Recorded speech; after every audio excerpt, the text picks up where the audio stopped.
Okay, so monthly AT is in 20 minutes.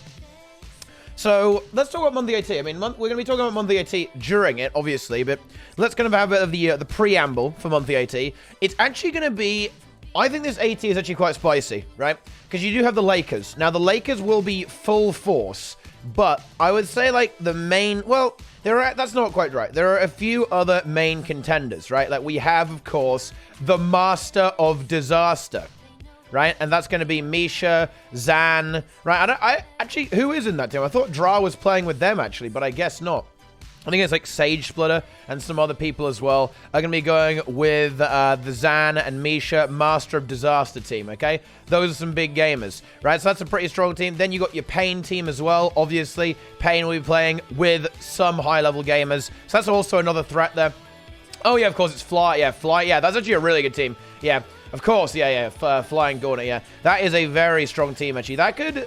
I would not be surprised to see Worms into that finals. Yeah, and that would be very unsurprising to me if that happened. So, yeah, I think that's probably what we're looking at for the kind of the later stages of the tournament. But there are a few other teams that are, like I said, the Pain team is also going to be formidable. But not just the Pain team as well. Actually, I don't know if Blam's team is playing. Blam has another team of some just very good players all around. You know, he's playing his secret Weaver build, I presume. At this point, you know, his top secret, definitely not leaked Weaver build. So that will be interesting to see how that one ends up working out there in there as well. But yeah, it's good stuff. Okay, monthly AT. Let's see the operators here. Where are the operators? There we go. Let's see. Forklift operators. Tyrone is here. Let's see what we have here. Okay. Oh, wow, this is... Okay, yeah, it's actually the same roster. Okay, I love to see it. Yeah, this is the exact same roster that we saw last time. We see Nick. He's going to be playing Core Necro. We might see Nick go ahead and play the Warrior later on, but actually, no, that might not happen because we're actually seeing Stern on Support Guardian, and that actually may be the support. Because, of course, Stern playing Firebrand as kind of like a side noter almost in the previous ATs that we've seen the operators play. This time he is going to be playing a full support. This is kind of like a build that's kind of recently come onto the scene. It's kind of like the number 2 support right now after the Warrior. Phaleth on Deadeye right now. Now, Deadeye, he is actually known for his Deadeye play, and we may even see him play this at high level. I think he was actually pleased with the Thief nerfs that came through, because it essentially made Deadeye better. I would not be surprised to see him at least try this in the later stages of this tournament, or he may simply play the more traditional styles of Thief, either the Core Thief with condition damage, or the Power Daredevil. Ooh, Tyrone is actually role-playing here. Tyrone Reborn is his name here, actually, and he is going to be playing, of course, the build that he is known for, the Burn Dragon Hunter. Virtues, Zeal, and Dragon Hunter with Rune of the Trapper and the Carrion Amulet coming out here from Tyrone. Tyrone died. Enemy team probably fucking hacking, to be honest. I don't really know what's going on there. And then Riken. We've seen Riken play a few things, either the Condi Rev or the Hollow, and that is exactly what he is going for here. He's going to be playing the Condi Rev. So, by the looks of what we have here, it is going to be Riken side-noding for the operators. Kind of dueling, maybe a bit of teamfight action there with the Condi Revenant. Then we have Stern in support role here. Rotation role, of course, with Phaleth on Thief, whatever variant of Thief he ends up playing. And then finally, for the team fight, we have Tyrone and Nick going to be playing Dragon Hunter and Necromancer. Might see a Reaper come out there as well, but actually, you know, the Core Necro can be a real big annoyance, right? Like, it can just grind you down. It can apply a lot of cover conditions as well. It can basically spam conditions into the team fight, right? And then allow Tyrone's burning to not get cleansed. And actually, we have a interesting build here. We actually see the Signet of Undeath onto Brainpecker here. So he will actually be able to revive one of his allies as well. So we actually have a double res setup here. Of course, Stern having the Signet of Mercy on this setup here, in addition to Brainpacker having the same thing over here. So there are actually 2 revives available for the blue team. So if their support dies, they'll, you know, for example, Brainpacker would actually be able to revive that player as well. Pretty interesting stuff there. Yeah. Yeah, Faileth? Yeah, wait, did he quit? Yeah, but hey, Nimlai, thanks for the tier 1, thanks. Hey, no worries. Any questions about Heal Necro? You let me know. I'm Ataku, thanks for the Prime game, man. I really appreciate that, guys. I love to see it. Crow Tiger, here he is on the Soul Beast build, guys, okay? This guy is famous, isn't he? This guy is well known for playing some, like, crazy shit. I think he likes to innovate. He likes to come up with his own style and play some fun builds, and I love to see that, guys. He's on the Sylvari. He's on the Mushroom Head Sylvari, guys. Seriously, like, this is a bit of a rough one. Like, imagine being a Sylvari, okay? You're a Sylvari. Everyone else has got kind of, like, cool plant hair, but your head is a mushroom, right? That's annoying. And take a look at this mushroom, guys. This mushroom actually obscures you. Imagine being born with a mushroom as a head, and it actually kind of blocks your vision as well. Like, that is, I mean, you hate to see that, guys. That is not what you want to see. You do not want to see that shit. Rifle Thief today? Dude, you've already seen Rifle Thief. Rifle Thief is right here. Faileth is on that shit right now. He's popping off, man, with the Rifle Thief. Strength Rune, Marauder, Amulet, Rifle Thief. Dude, this game is actually close with it. It was really, really one-sided for a moment there. Like, the operators are kind of running away with it, but Red Team is actually getting back into this, guys. Faileth now gets that kill onto Luna, though. Brainback will be able to stomp that out before he moves away from the hammer, of course. And there we go. Operators now looking to take control of this game. Raikön taking this 1v1 into Crow Tiger. Of course, it'll be difficult for the Soul Beast to kind of stand toe-to-toe with this here.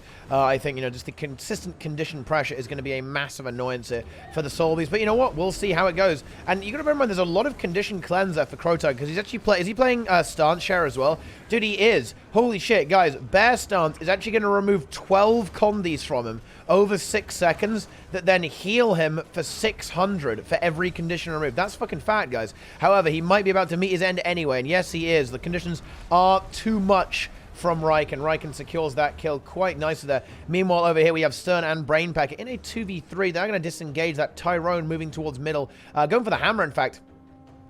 Now moves over there, and now Luna's going to have a very, very tough time versus the Deadeye and the Burn Dragon. That's not where you want to be as a Power Herald, believe me. That is a very unfriendly situation for our Power Herald friend here. Luna desperately trying to hang on. Has managed to do so a little bit, but it's not going to be quite enough here. Azrael comes in there with Con to try and maybe get something done here. Of course, the Dragon Hunter is now answered by Dragon Hunter from there, from Con as well. But actually, that's actually might just be a very short-lived Dragon Hunter. In fact, this Dragon Hunter is nearly going into the downstate. And it does, he's able to actually just, you know, just barely get away, but for how long is the real question, actually. Blue team trying to chase him down. Not able to quite do it just yet. Con going to go back in there, and actually Tyrone falls to Azrael and might get cleared out. Okay, Sturdy is going for a Signet, does get it, but actually so does the red team support there from Mayana. Gets that big, big res there. However, the entire red team is getting battered by the damage by blue right now. Looks like the operators will be able to force the issue and get this cap here. Con going to try and hold on for as long as he possibly can, but is that going to work out? Gets his trap down, is trying to block there, but is going to have to back away and give up the hammer. Yeah, the hammer has now been given up, and there we go. Red team not in the best of spots right now. It's 7 minutes to go, so there's definitely plenty of time for things to change. But the operators score another 2 kills onto Crow Tiger and Luna. Or if they got Con here as well, that'll be absolutely massive. Looks like they might not quite get it, actually, guys. Might not quite get it. Okay. Can you lead an almost for first time the escort raid? Only if you like it. Oh, I can't right now, MVZ. I've got to cast the monthly AT, I'm afraid. I cannot come and raid right now. I am unavailable. But, okay, I do have good news. We do have your remote on the stream now. There we go. Beautiful stuff. Okay.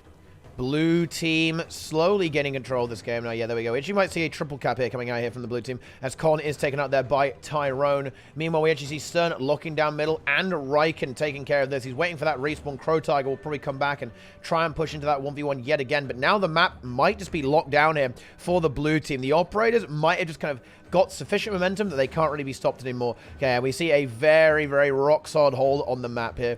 Just very solid positionals. The entire duration of this 3 cap here is looking to be very, very high indeed. 363 points.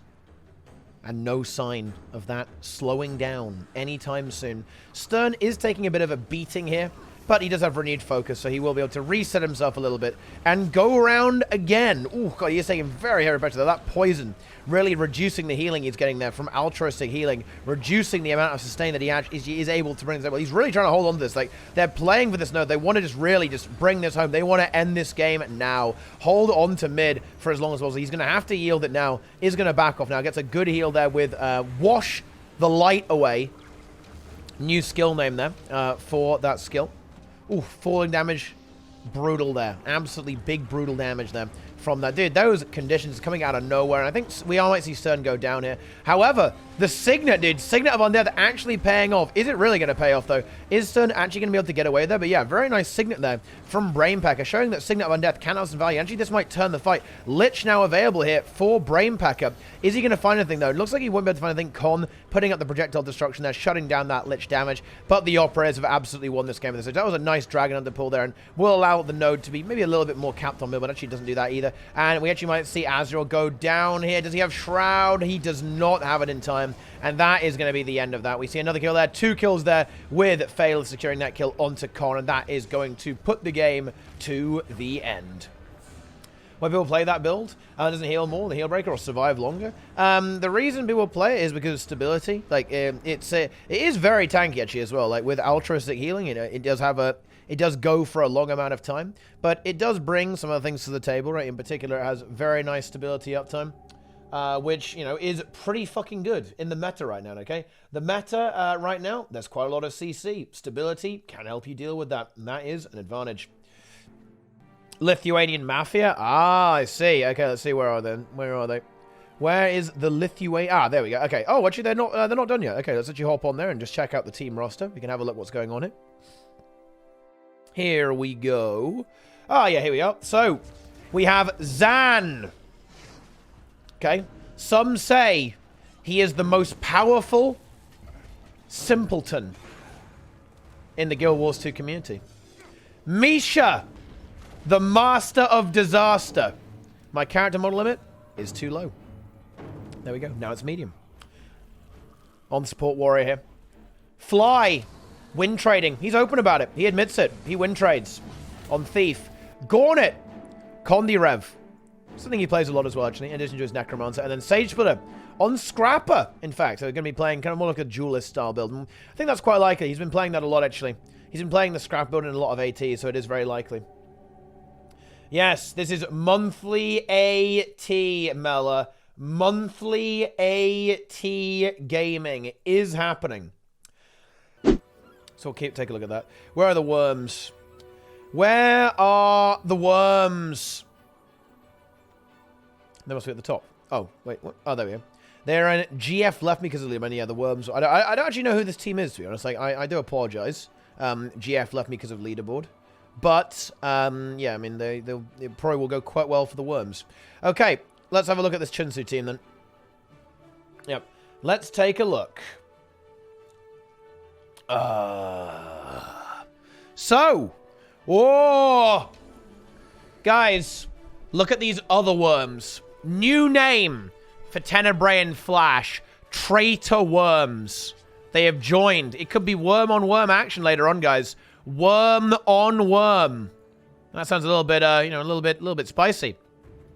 But for the team, actually a very strong team. Definitely going to be one of the top teams in the AT. It's going to be Aeon on Core Guardian. Might be Druid later on as well. A bit of Druid, bit of Core Guard. We'll see what she ends up going with. Belzadar on the Condi Herald here. Tenebrae on the Shiro Renegade. Flash on the Support Warrior. And then Pain on the SD Thief, in fact, actually. Going to try and be a bit of a bunker buster here, I think is what we're going to see here from Pain. More team fight style, more punch. But the enemy team, they are powerful. It's Chunsu.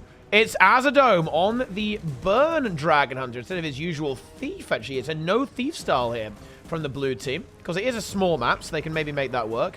And we have Floor Ninja Warrior on the Shiro Renegade. Erazik on the Power Herald, kind of role-playing as a thief, to some extent anyway. And finally, Blamthrax on Weaver. This is actually, I think was he memeing about, like, the secret build?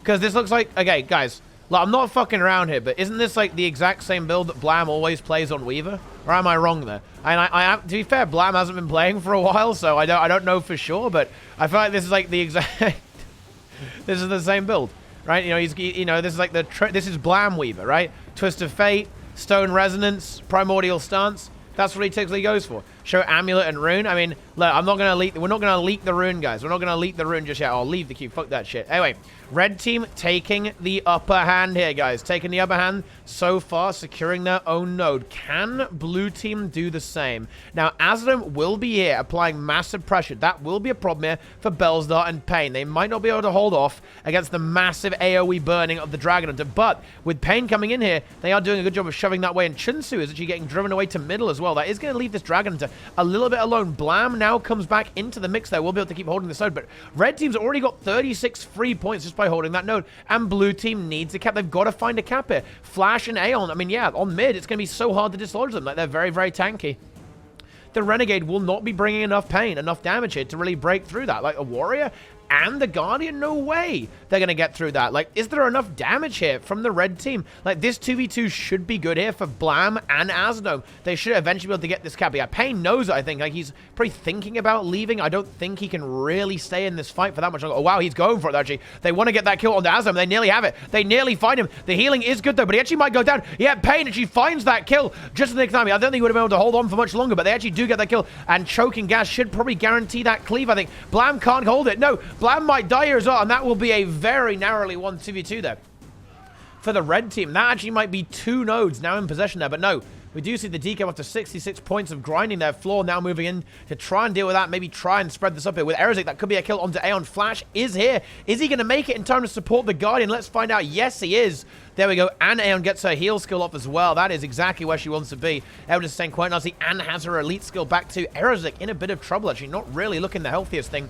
in the universe, and I think that should be more than enough sustain. Oh my goodness me, good CC there. Nearly puts Aeon down. However, she's not done just quite yet. Flash will come in there with some nice CC to peel for the Guardian. Aeon has absolutely nothing left, but here comes Pain, and now the aggression from the blue team might be punished. Floor Ninja Warrior getting low here. Nice Jade wins, actually catches Flash and Aeon. Can Pain find that kill? No. Chunsu comes in at the last second. Blam coming back, will be able to go for the waterfall, might be able to get the decap, but actually, Bellstar already rotating. Red team looking good here, actually, guys. Red team looking clean, man. Looking very clean indeed, actually, in this early stage of the game, actually. Looking very good. Like, nice rotations there. Always matching the enemy team. They are playing it slow and steady. They're not going too aggressive. They're just going to play it safe and slowly grind down the enemy team, get a point advantage, slow the game down, and hold it. Like, get some good rotations in there, try and force as many nodes as possible, and win.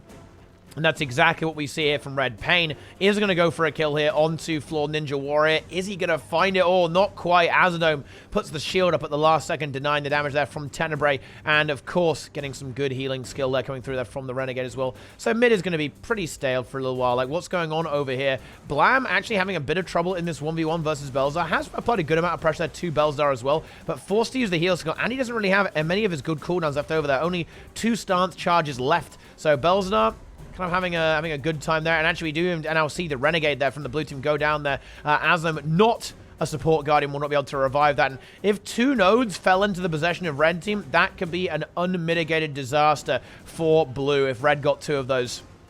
And that might end up happening here. I don't think Asdome... I mean, Asdome can maybe try and hold this. He's going to try and go for it, but Pain will just come back, and the unblockable will be deadly. He is a little bit low, and he's going to try and heal himself up a little bit before going back in there. Yeah, he can't really afford to get caught by that F1 and doesn't do so. However, he actually leaves the node, and that's going to give some tick progress there over to Tenebrae. Looks like Asdome will be able to make it back there in time, but actually, like, he might end up having to give this up, especially now with Pain coming in there. And actually, that is a straight one-shot onto Asdome. Their massive spike there from the Renegade combined with the ST Thief there. Big damage. Now, Bellstar is now outnumbered. Of course, Floor Ninja Warrior respawning there, but he's actually been able to hold. He's thinking about giving up the node now, but that's just as Tenebrae comes in. And actually, 1 node got bopped. 1 node now respawns. Middle has now been capped. It's been a solid 1 cap for basically the entire game, as you can see here, with absolutely nothing for blue team, guys. Nothing on the blue team, guys. That is not a good time, guys. That is not a good time whatsoever. Floor Ninja Warrior getting taken out here, guys. There it is.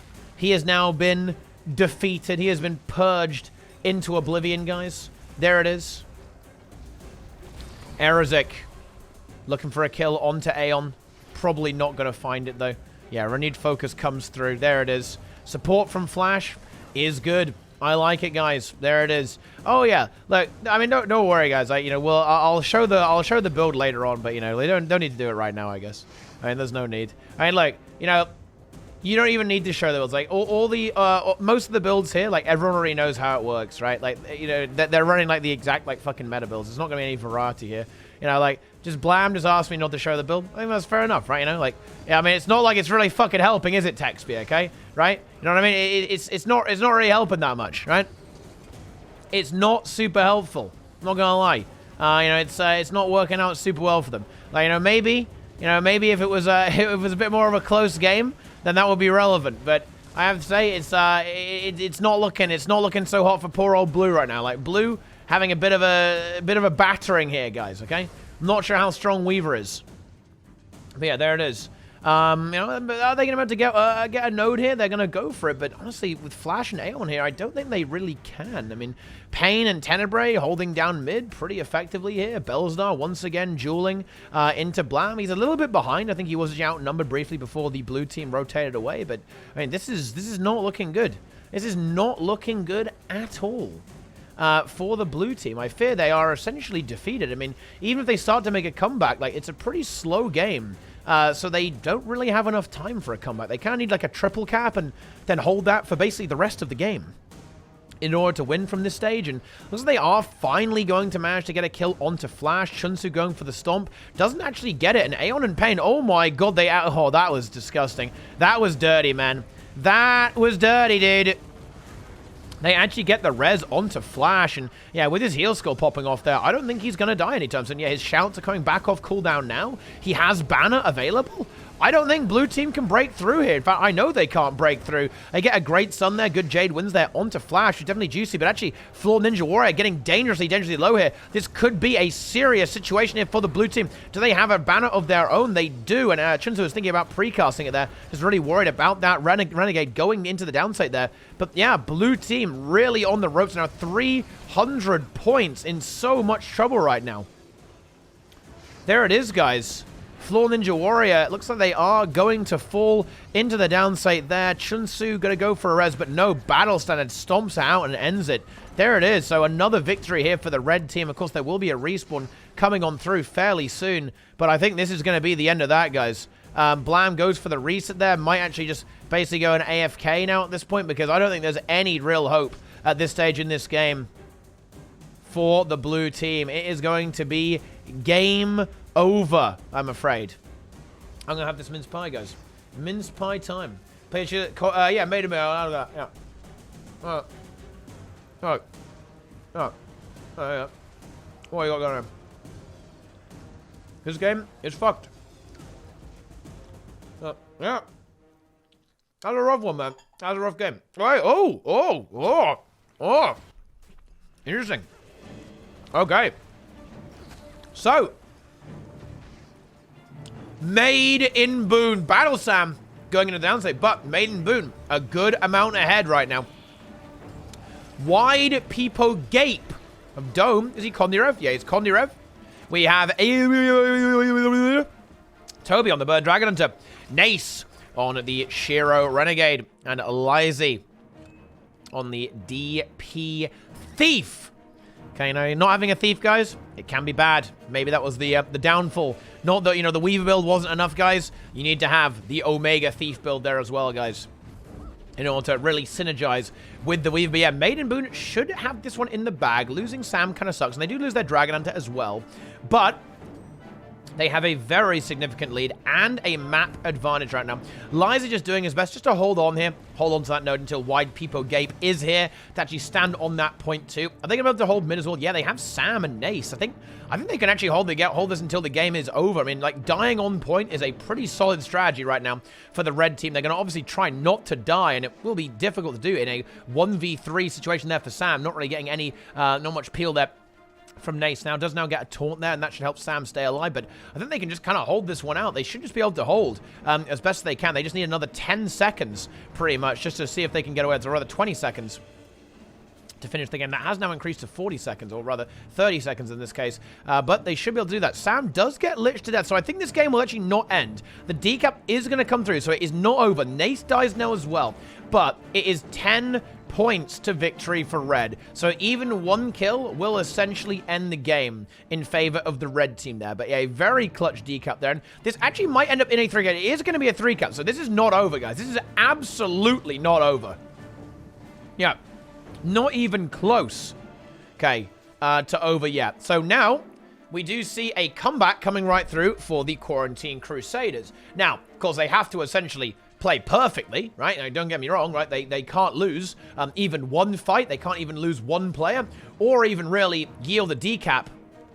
Really, because they only have 3 minutes to win this game, so they kind of need to hold this the entire time. But if they can do that, they can absolutely win this game. Now, it looks like it's going to be a straight-up 5-man push. Made and Boone, like, let's just go 5v5. We're confident we can win the team fight. Let's see how that one works out. Now, bear in mind, Citadel is not here yet, so it is 4v5. So the Crusaders need to wait. Oh, and that is just a disgusting move. This is why Thief is degen. Guys, look at that. Forces the Renegade to move in, decaps the entire map, and essentially insta-wins the game there. Langelin, this guy did not see the Thief move out, wasn't able to match it, guys, and is going to completely get shut down there. Yeah, we're actually going to see Lysis go for the full cut there. If this full cut comes through, it's game over. It is game over if this Thief gets that node. Yep, I don't think we're not going to see it made. Nope. Signal's going to go for it, but no, it's too late, and that's going to be game over. Yeah, there's Dagger Storm available here. There's absolutely no way Sigurd can get this decap in time, unless the Thief actually DDoSes himself, which is pretty unlikely, I would say. But yeah, that is game over, guys. That is the end of that. Maiden Boone are going to be victorious there, but a very, very nice comeback there right before the end by the Quarantine Crusaders. There it is, guys. Big meme. Big gaming. What is, Curl? Yes, Curl indeed. Trying to make the range work. I think this is a pretty bad map for them, to be fair. But Maiden Boone, of course, a powerful, powerful team, guys. They are indeed. Yeah. Indeed. Okay, what else have we got here? Oh! That is interesting, actually, guys. Let's take a look. We have Prestige versus the Operators. I think that's what we want to take a look at here, guys. Let's take a look at Team Prestige versus the Forklift Operators. Let's check it out, guys. Let's investigate it. A short bow, 5 nerf, unjustified. Thief now bad. Now, Thief is very good. I would expect... I think we'll see both teams will play Thief in the finals. Unless it's Skyhammer, then you might see some variants. No, Nezra is not very good. Nezra kind of sucks. Feels bad. Feels bad, man. Thief, and the game is over. Yep. I mean, Thief's pretty good, man. But you know, you gotta kind of you have to react to the Thief. Like, your Thief has got to track the enemy Thief. Otherwise, you lose the game. That's how it works. Thief, quite good. All right. Let's have a look at the worms. Worms. So, the worm team. I don't know who this is. This is a fake Goku. Goku roleplayer. Drop Unleashed. Esprit. Frey. Azers. Guys, I take it all back. Worms running double Renegade. Okay? Double Renegade. Right there, guys. Take a look at that. Take a look at that. Double Scrapper, double Renegade. Now, I doubt this is what they're actually going to play in competitive matches, but they're just having some fun right now, guys. They're having some fun. Goku here, of course, on the support warrior. Double Scrapper, double Renegade. But yeah, I don't think we need to look at this game. This game is going to be very straightforward. That's more like, we'll just take a look at what's going on there. Okay, all right. This is the real game, guys. The real game is here. It's the Forklift Operators up against team prestige. Brain Pecker. And the Reaper. Tyrone. Tyrone reborn. Here, on this majestic beast of a character. The Burn Dragon Hunter. Phaleth is going to play Deadeye. I mean, he can still swap, of course. He can change his build template later on if he goes in that direction. Let's see if they do. We see Stern on Support Guardian. Riken on the Condi Herald there to kind of round out the team. Going up against Aeon. The Core Julie Guardian. Belzadar on the, again, this kind of Duelist team fight. Herald thing. Tenebrae Renegade. And Flash Support Warrior. Then Pain on Thief. Now, this is a map where, you know, I think the Thief interplay is going to be very, very key. I think that we're going to see a lot of Pain versus Phaleth. Just in who's going to get the better rotations, who's going to get the cleanest map control out there. So definitely worth looking at there. And we actually see Phaleth, he's going to immediately go for the cap there, while Riken actually pushes into Aeon in the 1v1. Is he going to make it in time to prevent the cap? He is actually going to make it in time, but he's actually nearly dead. He is 1v3 now as well, and didn't really get that much from his glint heal. Is Riken just dead here? I don't think this is that good for him. Like, he needs to somehow get to Stern. Stern is nearly there, and he's able to leap there. Stern is now in play, but he is so low right now, and no real cooldowns and no blocks or anything, at least for a while. He's able to drop down and escape out of the frying pan into the ice box, I suppose, there, at least for the time being. Does leave Stern a bit exposed, but Failed is able to come in there and give him some good healing. Meanwhile, Riken and Brainpecker now moving over there towards mid. Pain is here there on DP, by the way, guys. Instead of SD like he was in the previous game. Flash, going to be in a bit of a hot water situation there. Going to have to get out there.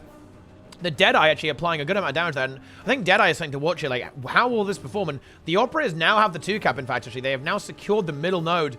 Tyrone coming in there to actually duel Aeon with Stern. This is going to be Belzadar and Aeon versus Tyrone and Stern. Yeah, Belzadar realizes that that's not really going to be a particularly good fight there and needs to kind of get out of there. Now, is Tyrone going to be able to win this 1v1? I think he actually should be okay. Like, I think his only problem is that using the traps will give the node to Aeon, right? He'll slowly get decapped there, which is probably something he's aware of, but he just can't really do much about it. He's going to try and maybe reveal himself as quick as possible so he can avoid doing that. But actually, Tyrone in a bit of trouble. Yeah, he was trying to avoid the decap there as much as possible and look for the kill onto Aeon. Wasn't able to prevent it, though. Afterwards, of course, the sustain from Aeon is going to be good there. The trap trap comes out, but Aeon just walks out of the trap then. Yeah, Tyrone actually maybe getting forced away. 4 burns. Does he die? Oh, dude, Tyrone actually gets taken out there. Of course, it is a Sage Amulet on this build a lot of the time, and it was just simply too much sustain. Tyrone taken out. Aeon will be able to grab that node quite effectively. Phaleth getting a little bit low here. Stern, though, is available to peel there. But actually, no, hang on. Belzar goes in hot. Wants to get a kill onto Phaleth. Is he going to be able to find that node? Phaleth gets some good healing there. But, yeah, a bit of a rough start here for the Operators. They had a good opener, but it kind of crumbled to dust there a little bit. Riken is once again on the far node. He's going to try and get some dueling done here. 1v2 into Tenebrae and also Pain. But, I mean, I don't think he can really hold that for very long. He's doing his best. He's got his glint heal, but the enemy team does not get baited by that whatsoever. The invuln does not come through. He's trying to hold on. Maybe going to try and disengage us, but it's going to be a tough disengage. Phaleth comes in, but is it in time? The Jade Winds lands. Riken goes down. Red team, however, they are doing a good job on mid. Look, they are going to be able to get a kill onto Belzar. Actually, Tyrone comes in and interrupts the banner there onto Flash. But actually, they need to actually kill this. They got to kill this. Good fearing is going to probably guarantee the kill there onto Belzar, so that is definitely something. They will be able to secure that middle node and then maybe move elsewhere. But with Riken dying, it just stays even on the map right now. Aeon just camping this node over here. I mean, that is exactly what she needs to be doing right now, just holding on to that node. I mean, it is a 2-cap in their favor right now.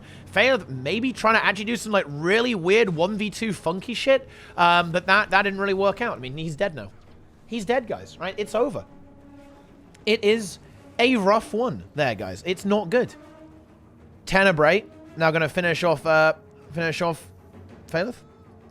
And then wait for Tyrone. Tyrone now moving in. He's in play. Does he get a trap off? He does. And he is able to trap Belzadar, but that's not going to be the best target. Oh, and the transfer comes out with a massive condition spike as well from Belzadar. That is ouch. Tyrone falls. Like, this is I mean, look, I know the points are still relatively close, but this is going extremely badly right now for the red team. Like, they need to do a lot more than this. They've got to figure out something very, very quickly here. How are they going to make this work?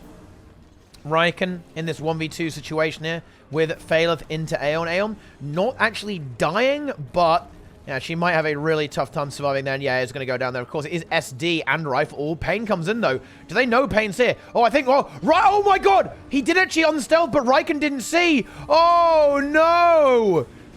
ERP power duo, dude. Holy shit. Pain comes in out of nowhere. Though, you know, on this fucking... his fiery steed to save the day. Gets the revive. And now suddenly that... all that work done there by Faileth is for nothing. Tyrone nowhere near... Dude, what the fuck? That's harsh, man. Tyrone nowhere near the value was 2 months ago. It's sad, guys. It's sad, but true. It really is. You know, like, you know, one of the... Look, I said this, by the way, guys. Like, one of the reasons why Burn the Hatred is so good is because it's a novelty, right? Like, people just weren't really sure, like, what the fuck was going on then. Aeon does go down again, and actually, we did the operators were able to get top buff. If they could get kill and pain... Oh my God! As we say that, a random Dragon's Maw that Tyrone left here kills Pain. Just literally random Dragon's Maw. He's on mid, guys. He's on fucking mid. And it kills Pain out of nowhere. Countering the ERP power duo. Dude, Tyrone is actually trying to carry his team right now, right? This is insane. Like, imagine if Tyrone... Dude, if Tyrone joined any other team, if he was like in French Worms, he'd be unstoppable. And no, that's disrespectful to this team, dude. Okay, look, his team has to play deliberately badly just to contain his fucking energy, right? That's the only way that they can even like, oh shit, dude. I'm okay, right? I'm gonna stop commentating because that wasn't that good. I mean, like, dude, that's what happens when you run 0 stun breaks, guys, okay? When you run 0 stun breaks versus a Thief and a Renegade, you're not having fun, right? Like, it's not good. Tyrone 100 0'd immediately. And they have actually closed the gap significantly, though. They're up to 213 points to 271. Oh, Brainpack actually gets a very nice immobilize that onto Pain. Pain is in trouble here as well. Faileth looking for the hunt. Does he get it? Oh, he missed. The shot missed. That would have got Pain. But he wasn't able to lock in their headshot there to finish that Thief. That would have been an absolutely massive pickup. And actually, we do see Pain can be going for bottom up here. Is there going to be a response here? Stern has to respond. Oh, no. Oh, no. No. No, no, no, no, no, no, no, no. Oh, Tyrone is here.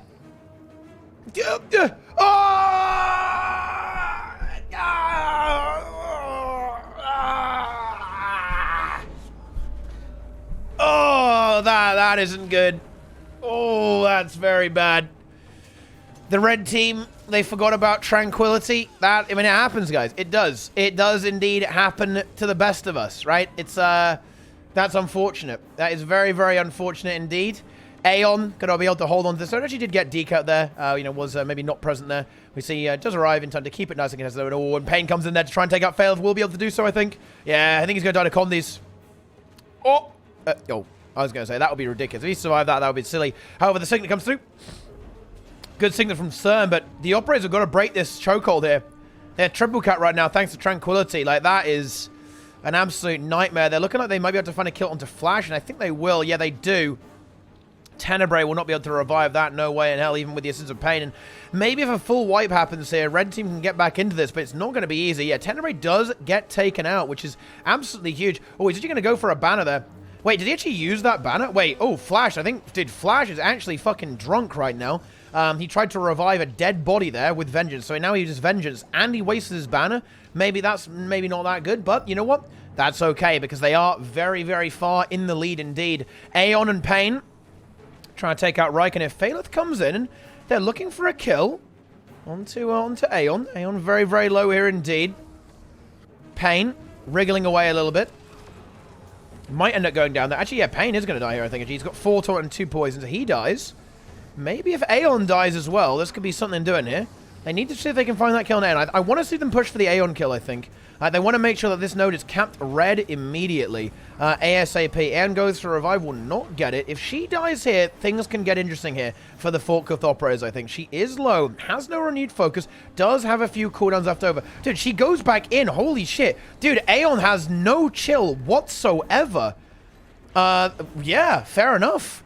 She's got some big balls to try and pull that off. Belzadar dies as well on the altar. Dude, blue team actually trying to make this one interesting there with a massive lead, throwing very fucking hard by just feeding into the operators here a little bit. Okay? I mean, yeah, Brazil's going to be interested in that, you know what I'm saying? Yeah, Brazil's in on that shit deep. Faith now looking for a kill. Oh, wait, Flash dies again. That would be unbelievably bad. Like, that would be an actual comeback moment here. Flash not dead yet. Is able to disengage. Has a few quarters left over, but is actually running a little bit low on shouts. Pain going for the decap on mid. Is going to get it, I think. No, Tyrone actually arrives in time. So it all comes down to this fight here. It's going to be Stern and Brainpecker. It is actually 2v3 right now because, you know, there are actually a few more players kind of about the map right now for the red team. So they're going to be looking to hold rather than win. But actually, Belsdar rotates away from that. Maybe looking to secure the top buff here. But Failed will be able to stall that for a long time. Now, I think we're going to have to see maybe Belsdar move into this and then Failed is going to have to try and track Pain here, potentially, to get this going. Yeah, Belzar's coming in, but this is going to prompt Pain just to immediately go for the decap. Oh, oh, no! Oh, that's so unfortunate he fell there. Oh, that's so bad. Because now Pain gets the free decap. Oh, man. That's so rough there by Fail. I think he just accidentally dodge rolled backwards. And that's going to give Pain full cap as well. Oh, that's really unfortunate there. Tyrone's going to move in there to contest it while Belsdar holds this. Stern and Brainpecker doing a great job over here, just holding on for as long as they can. But yeah, we need a response to that, and there's no response right now. And top buff as well. Aeon got top buff as we saw the rotation here. Belsdar just dropped down. Sorry, Riken dropped down there to face Belsdar. That's to free up Failed to move there. So, oh, that was a bit of a stumble there at the last second there. That was very unfortunate stuff there, guys. Not good. Failed is now in play. Aeon gets pulled away. Aeon might die here, actually, guys. That could be big. Aeon getting very, very low versus Tyrone and Faileth. They should be able to get that kill. Does she have a renewed? She does have the renewed focus. Renewed focus comes down, but that will only be a temporary stay of execution. This could be very, very scary indeed. Ugh. I think that will be a kill. Should be. Okay. Operator's now in a good spot. Oh, but Riken, yeah, Riken heavily outnumbered there. Wait. Oh, no. Stern, he didn't quite manage to get there over. He is actually still holding the node, at least, for the time being. Failed comes in, but no. Oh, 0.3 seconds on renewed focus. That is a rough one there. Tyrone actually going to just say, fuck the node. I'm just going to push it. I need to be in this fight right now to deny this cap from happening. They know they don't really want to give the blue team any ground whatsoever. Oh, but Failed and Stern get taken out. That is not exactly what you want to see there, guys. That is not exactly ideal indeed. Tyrone does arrive in time, but is it going to be enough? Red team do still have the side nails there with Riken getting that, and they actually managed to, we're able to force his node here. Brainbag gets that, but he does now go into the down and say, oh, this is a really scrappy game. Tyrone trying to hold on mid. He doesn't want to give them the cap at all. It's really close right now. Stern arrives, but one cap is enough here. Flash should be able to get that. Can Faileth maybe make it over here in time to troll? I don't think he can. Oh, and that means we are going to have to see a 3-node push here. 2 cap. Not yet coming through here for the operators. 1 node available here. And bottom.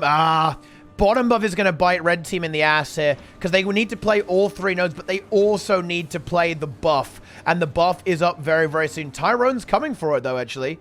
He's aware. This time, they're not going to make the same mistake twice in this game.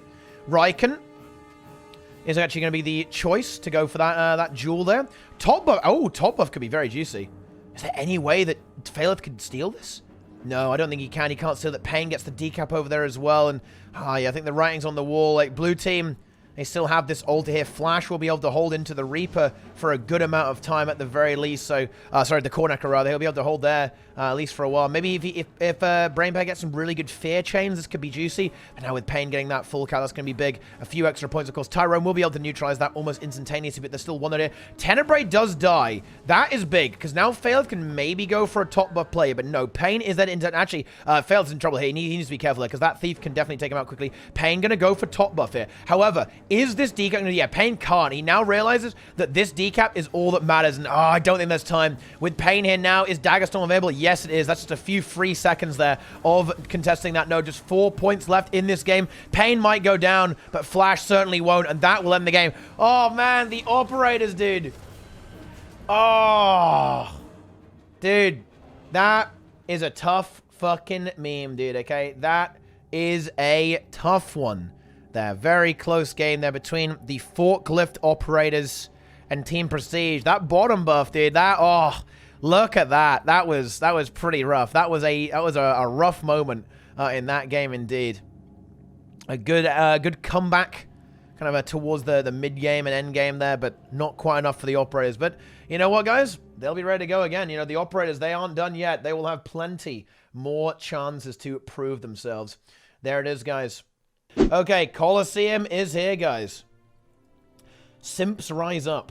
Other person knows, I'm pretty sure. Well, I mean, yeah, we'll see, I guess. We shall see. Okay. Sorry, are they actually... Oh, my... Are they actually doing this? Dude. Oh, my God. Is this for real? No. Please, no. Double scrapper from the worms here.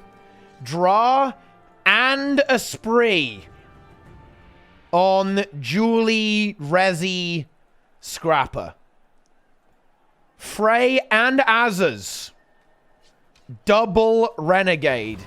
Goku on Support Warrior. Oh my goodness. That is, that's something. Okay, yeah, okay. That's a comp. Is what that is, right? That is a comp.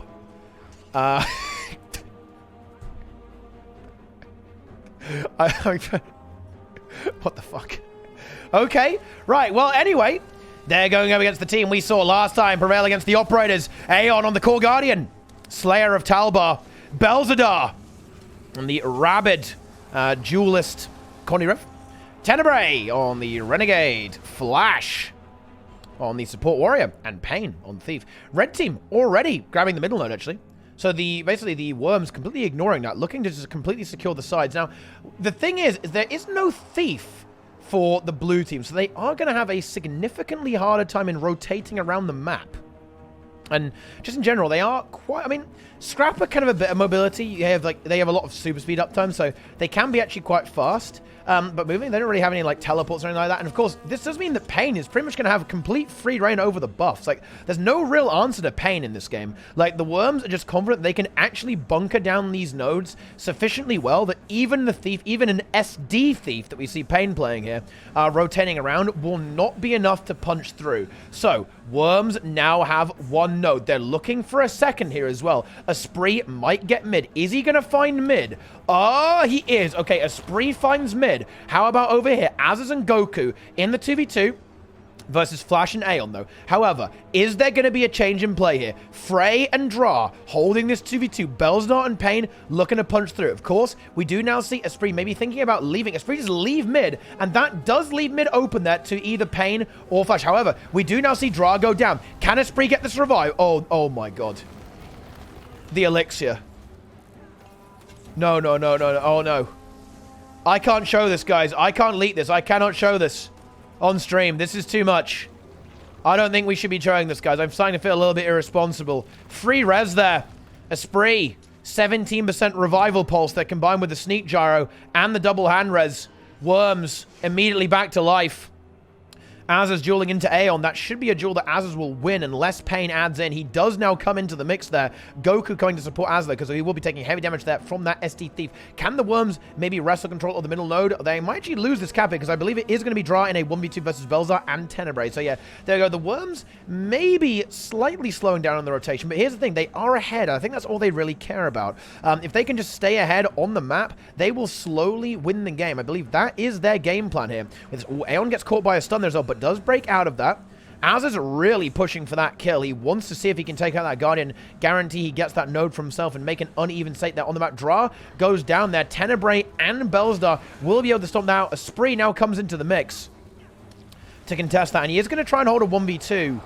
We do see buffs being attempted there by Frey, but that is going to be a bit of a problem. Can Spree hold on here? I mean, he's actually kind of burning his cooldowns pretty damn quickly. He's doing a good job of not being dead so far, but how long is he going to be able to hold on to that? Buff now secured there. Pain got the shield. However, Frey got the sword, but Spree does die. He wasn't able to get his self-res off there in time either. I think he was going to maybe try and go for it, but was not able to actually quite find that. And this actually is not, honestly, not looking that good. For the worms right now. Like, it's, you know, they're ahead, right? They're a little bit ahead right now. Like, we'll say that, but it's certainly not looking great. Like, the map state favors red team right now, of course. And bear in mind, like, when you play a bunker comp like this, when you play a bunker style composition, you've got to bear in mind, yes, it can be very difficult for the enemy team to decap you, but it can be very difficult to actually decap the enemy as well. These are not decap scrappers, these are duelist scrappers. They don't really have a lot of damage, they don't have any knockbacks really or anything of that nature to really force the issue. Red team now gets a second node. This composition, I'm not really sure if it's working particularly well right now for the Worms. They need more than this. Aeon is not dead yet either. Azza's not able to quite finish the job onto Goku now in the mix there as well, but it is actually a 3v2 in favor of the red team. Frey will be able to force Belzos. That will be a decap there, but red's ahead now. The Worms need to get themselves some nodes, and they might be able to grab this one over here. Aeon still in this 1v2, but Red Team's doing Red Team has been doing a very good job, actually, of making sure that Aeon doesn't die. Of course, this isn't a good matchup for it, as you can see. You know, the Renegade is a serious threat to the Core Guardian. The Core Guardian can't really compete in the 1v1 environment then. We might see Aeon actually eventually fall here, but Red Team did a great job rotating Flash in to support Aeon, Pain coming in to support Aeon there as well. Like, these things have been absolutely keeping them in the game, and yeah, Aeon does now eventually fall in the Worms. We'll maybe get a 2-cap here off that, but it's honestly, it's still very, very touch and go. They have got the 2-cap there, so they will start getting back into the lead. Dra holding that down. Spree is going to be the one to maybe hold on to the Dragon, at least for the time being. Red Team going for a push here. What do they want to do? They want to see if they can find Frey. Do they find Frey? Frey getting very, very low here indeed. Oh, he does go down. Is there a scrapper around? Oh, no, there isn't, but there's something even better, guys. There is Goku bringing that banner revive, getting Frey back on his feet. Red Team, though, now having this 2-cap. They're in the lead. There it is. They're up by 2 points. Dra in a 1v2 versus Belzar and Pain. Will need support. Here comes Goku. Goku's in. Meanwhile, Worms, both Renegades trolling mid, trying to stall here for as long as possible. Aeon going to duel into a Spree over here. Let's see how that one goes. Again, that's probably pretty endless, to be honest. I'm not really sure if anyone dies in that situation there. Frey looking for a kill on Pain. Do they find it? No, they don't. Pain gets the evasion. Survives. Great heals there come through from Flash. Blue Team now ahead in the game. Worms looking wriggly, looking strong. I think they really want to push for this decap here. Buffs are up once again. We actually see Goku go for the sword there versus Tenebrae. That will lock Tenebrae there, but honestly, having Goku out of the map is going to be quite annoying. But then again, actually, that's not really the end of the world here for the Worms, because, of course, the Worms, everyone's very self-sustaining anyway. Maybe they don't really need the support. Maybe removing damage is something that they would actually rather have than having their own support in play there. Dra is going to have to probably give up this node. SD Thief, that damage is going to be so high, I'm not sure he can hold. Particularly if we see another play. Actually, well, oh my god, how did that happen? What the fuck, what happened there? Goku actually lost the sword somehow to Tenebrae. That is absolutely not part of the plan there for the Worms. Goku going to come in to try and support Dra. Dra holding on as best as he can. Actually nearly winning the 1v2 into... if Belzar does it, oh my god, that would be so bad. He actually might die too. Oh, Glint Eel comes out in the nick of time there. Very nice play there by Dra to hold that and even pressure Belzar that hard. Goku coming in there for the support too. Worms now up here. Ooh, a Spree slowly winning this 1v1 as well, actually, by the looks of it. Aeon is getting ground down by the Scrappers' pressure over time. Meanwhile, mid still in the hands of Red Team, but do the Worms care? They want the decap here. Frey and Azaz are here, but I think they're not committing to it. I actually kind of like it. They're making sure that they're just going to play the sides. They're just controlling the map right now. They know that they don't need all three. They know they're winning right now. If they can just have these Scrappers hold on. If Azaz and Esprit can not die here, that would be amazing. Esprit really going for a kill onto Aeon, but maybe too greedy there. Is he going to go down? Oh my god, big healing coming out there onto Esprit. Esprit so low though. 1 second on healing turret. Can he get it? He doesn't get it. He gets interrupted. Oh my god, a massive Jade wins there for Azaz. Gets the kill on Aeon. Oh my god. Azaz saves the big worm and gets a kill on Aeon there. Renegade gameplay, guys. Renegade there.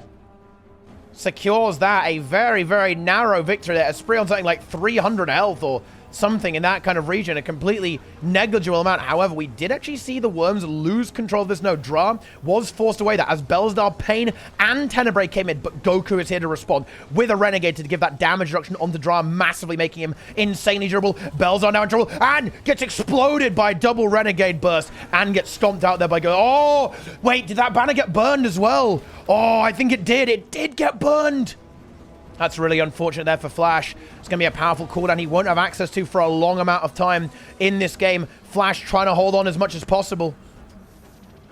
But no, he's not going to be able to do it. And actually, he might end up dying himself. No, he's going to live, at least for now. Dra gets that cap, and actually in all of that chaos, Frey got decap on mid. And the Worms, I think they're in a very good position right now. Because, yeah, we see Az's going to come in. And, yeah, with Goku, they can stall this for a long time. They can stall this out for ages. It's going to be tough. One scrapper on each side node. Now Dra moving into mid. He's, of course, aware that the Thief is here, so he's got some time to retreat to that node. I think we're now going to have to see another rotation here away from middle here, maybe from Dra. Yeah, Dra knows it. Yeah, that was very smart there. He's really paying attention. He's, oh, no, mate. Oh, never mind. No, he's not. Okay. He wasn't paying attention. I thought he was rotating back there, but no, he wasn't. Never mind. Well, it's, you know, it's hard to keep track of this stuff, guys. It is very, very chaotic indeed. Oh, but Azaz actually saves the day and gets into play there and is able to hold on to that node. They're denying that decap there, guys. Very, very good stuff indeed there. Goku. Oh, holy shit. That was a good taunt there. Dude, Tenebrae, does he get that for free, actually? Because that taunt, he actually might. Holy shit, he does. That was a very nice taunt there from Tenebrae. He actually made Goku ran backwards down the slope there because the taunt was dragging him towards him, but it dragged him down instead of dragging him forwards there. Nice taunt there from Tenebrae securing that buff. But the buffs don't matter, guys. Like, honestly, this is not a good map either. Well, actually, this is a pretty good map for the Worms. Like, it honestly sucks. It sucks that they don't have a Thief. But on the other hand, right, like the side nodes are really good for loads of kiting here for the scrappers. So their scrappers can survive really easily on this map. But, you know, obviously not having a Thief fucking sucks massive dick on this map. Especially with the buffs. Because now we do see both buffs in the hand of the red team. Like, this is their opportunity. Thieves joke now, that is not true. Okay, you would only say that if you have literally never played Guild Wars 2 PvP. I'm going to assume that you are actually new to the game and you're a new player. Welcome to Guild Wars 2, my friend. Be sure to buy the expansions using my referral link. Okay, here we go. Dra, holding on. Just trying to hold on to this node for as long as possible. It is the only node that the Worms have. Ooh, massive CC burst there from Tenebrae. That Renegade damage coming through there. Pain and Dra getting shut down. There we go. So, red team not done yet. Like, really utilizing both of those buffs here will give them a significant advantage in these team fights here. It's very, very juicy. But the Worms, they do have a pretty big lead here. And if they can just slow this game down and restabilize, they should be good to go. Tenebrae was able to grab that node. Dra's going to rotate into it, though. And that will take him a while to actually get this decap that the Renegade will be able to fight there for a very long time and hold that more than long enough. Really, but let's see what the Worms have in store here. What are they going to do? What is their plan? Looks like they're going to try and push into this far here. Maybe get a kill onto Aeon here with Frey and Esprit. Secure the dragon and then secure the game. Just one cap is a massive problem for the red team right now. Like, even one cap just puts them so far behind that it might just be insurmountable. Aeon getting heavily pressured. They get CC'd. Does have renewed focus. Will survive for now, but that's going to leave Pain on point duty, and it's not easy for a Thief to stand toe-to-toe with classes like a Renegade there. And actually, they do actually find it, though. Pain absolutely playing out of his mind. And they... Oh, the stomp comes through. Esprit not able to find the revive there. Even with the res elixir, it wasn't good enough. With the gyro, I don't think he had, actually. He didn't have function gyro, so not quite the res speed that he needed. So this game is absolutely not over. 3 minutes, though, is... it's not long. At 3 minutes... one cap isn't good enough, I don't think, guys. It's not. Red needs to find more. Esprit, he probably wants to try and contest it, but no, he doesn't really have the cooldowns for it right now. He can't do it. He's going to play it safe here and try not to die, at least for the time being. He is going to be able to do that quite nicely, but now it is a 2-cap. Now we are in winning area for the red team. Blue team needs to fight, and they do. They find the kill on Bellstar. Goku stomps it. Now the map is uneven. Flash not able to get into these fights because he has to contest even one node. Like I said, guys, they have to play all three. They cannot allow blue team to actually control one node, otherwise they will probably lose the game. Meanwhile, the middle fight rages. Of course, they are down a Renegade, the red team, of course, and that will not be advantageous for them. And yeah, actually, we do see that Cat Flash not able to hold it into Dra, and that's a huge problem here. Pain actually getting very, very low. Nearly gets taken out there. Frey maybe looking for the kill. No, the Thief is out of range, I think, at least for the time being. Thief going to go back towards middle to try and find a kill. Red team's got to win this fight. Can they win this fight, guys? Let's see if they can actually get the job done here, guys. Yeah. Can we actually see a one-team fight? I don't think we actually can. At least not for the time being. Goku and Az are just holding on really, really nicely. Decap came through there as well from Esprit. Very nice decap. If you can just hold that for just a little bit longer, that will be a massive, massive movement there. Red team really scrambling.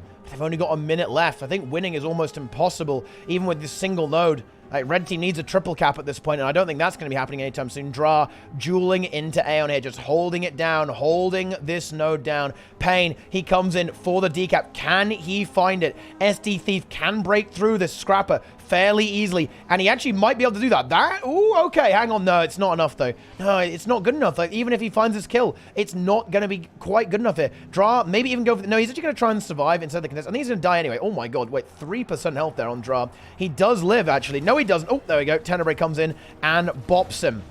And that might be a kill there. I don't think Az is going to revive that. But the Dragon now has been captured there. Esprit gets that cap over Bellstar right now. Maybe even finding the kill into Bellstar. And that really is going to cement it. That is going to be it. GG fucking timer, says Flash. Flash has accepted the defeat at this point. And the Worms win, guys. 15-minute game, not 500. And there it is. Worms win. Lol, Thief junk. Honestly, the Thief was actually... Honestly, like, the Thief was... You know, the Thief was getting work done, though. Like, the Thief was able to actually get... the Thief was behind, like, a lot of the kills in this game. For the red team, right? Like, this Thief is actually very effective at punching through the Scrappers and the Renegades. It's good against both of those things. It's good against 4 of the enemy team. Frey DCs, but the time runs out and the game ends. Yep. That was brutal. That was, I mean, honestly, I'm not sure if this is even that good. I mean, it did win them the game, don't get me wrong, but it didn't really look any better than, like, the normal Worm stuff there, guys. I got pushed a point all game. Well, to be fair, that, you know, that would be weird. You know, that would be, you know, seeing as Thief is not supposed to be a point holder, that is, you know, that's probably a good thing. I mean, imagine if Thief had, like, godlike mobility, massive damage, and also had the ability to hold points. That just would just be Hollowsmith, right? All right, let's get in there. Wait, dude, I can't get in there. I'm hard stuck. Let's see what map it is. It's Kylo. Ooh, Kylo. You know, that, guys, is very, very interesting, guys. Very, very interesting. Because that means that... Oh, holy shit, this game's already going. Holy shit. Maybe, like, one of the other teams is actually kind of delayed right now, actually. Because the game hasn't started. But never mind, this one has been underway right now.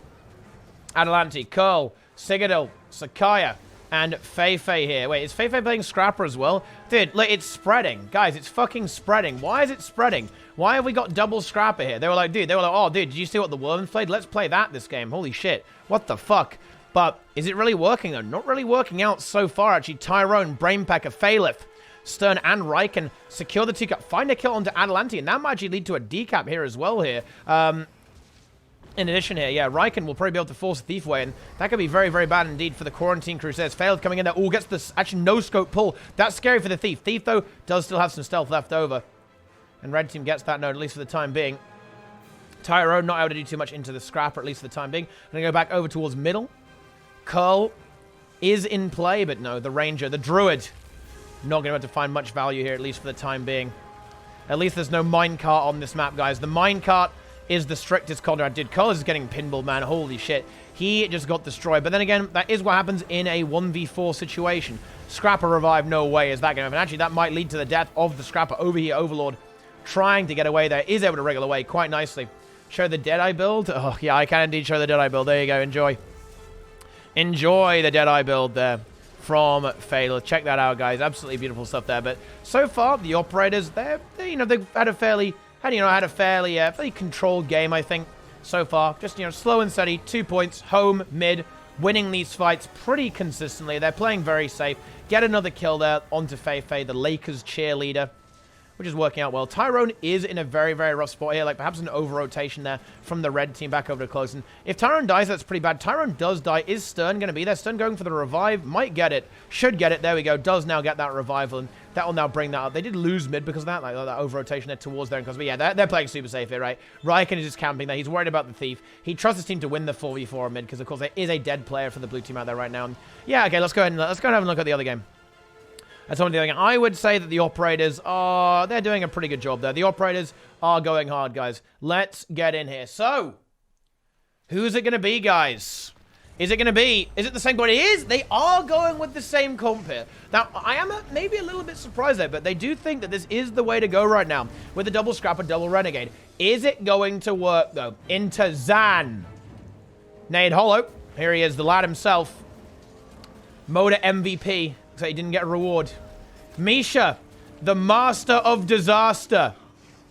speaker of the forbidden words. Here we have Fly. Condi Thief, actually. Yeah, this is not a surprise, actually. Like, this might be good into the Scrappers and the Renegades, of course. Like, the Renegades and Scrappers are going to struggle here. Into the Condi Thief. Like, the Cleanse will be difficult for them. They'll be able to get bursted down hard by these Condis.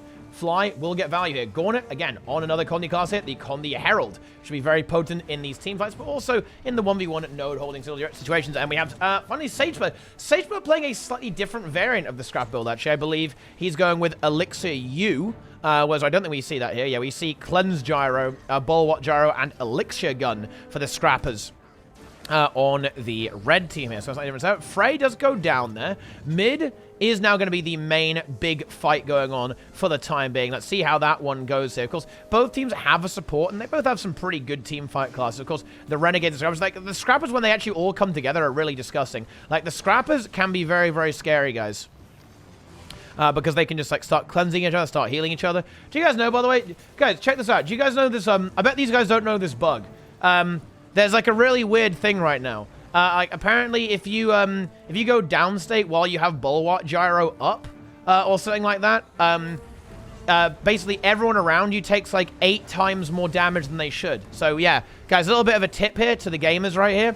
Don't go downstate while you have Bulwark Gyro up. I'm not sure if that only applies in World versus World. But yeah, I've seen it does happen in World versus World. Not sure if it happens in PvP. But yeah, something like if you go, look, by the way, guys, I don't know if that's actually verified, right? But I've been told that there's like a bug that makes you take like way more fucking damage. Your allies, that is, right? Your allies take way more damage if you go downstate, right? With Bulwark Gyro up. Honestly, someone can go test that right now if they want, actually. That's just what I've been told. I mean, you know, I've been reading some World versus World Discords, and yeah, like, so it's a fucking crazy shit, man, okay? Like, Minstrel Warriors getting, like, one-tapped, right, in World versus World, because they have, like, the Bulwark Gyro effect on them, right? And they just take, like, 1,000,000,000% extra damage. Like, up to 8 times more damage, apparently, than what you should take there as well. But yeah, dude, honestly, this is where this strat is kind of falling apart, I think, like, for the Worms. Like, in particular, I think that Fly is providing insane value to the team here. He is able to find these kills, find the damage here, and just kind of break the chokehold that the Worms have on the map here. Like, Condi Thief, man, seriously, where's that guy who was saying about Thief? Dude, look. It's time to go big, guys. Like, it's time to get into the mix. Get into the mix here with the win trading Thief here, guys. They are win trading hard and they're win trading fast. However, I think directly pushing the fight is a mistake here from Blue. I don't think they should fight into this. Like, there's just way too much team fight here. Double Scrapper, double Renegade, and Support Warrior. That's a bridge too far. But actually, they win it anyway. Like, I didn't think they'd be able to win that, but they do. The banner comes out from Goku. But blue team absolutely popping right now. Like, the red team do restabilize there a little bit there. And kind of drive Zan and Fly away. Fly is now going to move and try and do something about Dra there, because Dra was able to grab that node there. Dra's going to retreat back there. But a very, very slow team fight here with blue team looking super, super strong, guys. Looking super, super strong. Gives it even over. Thief is junk.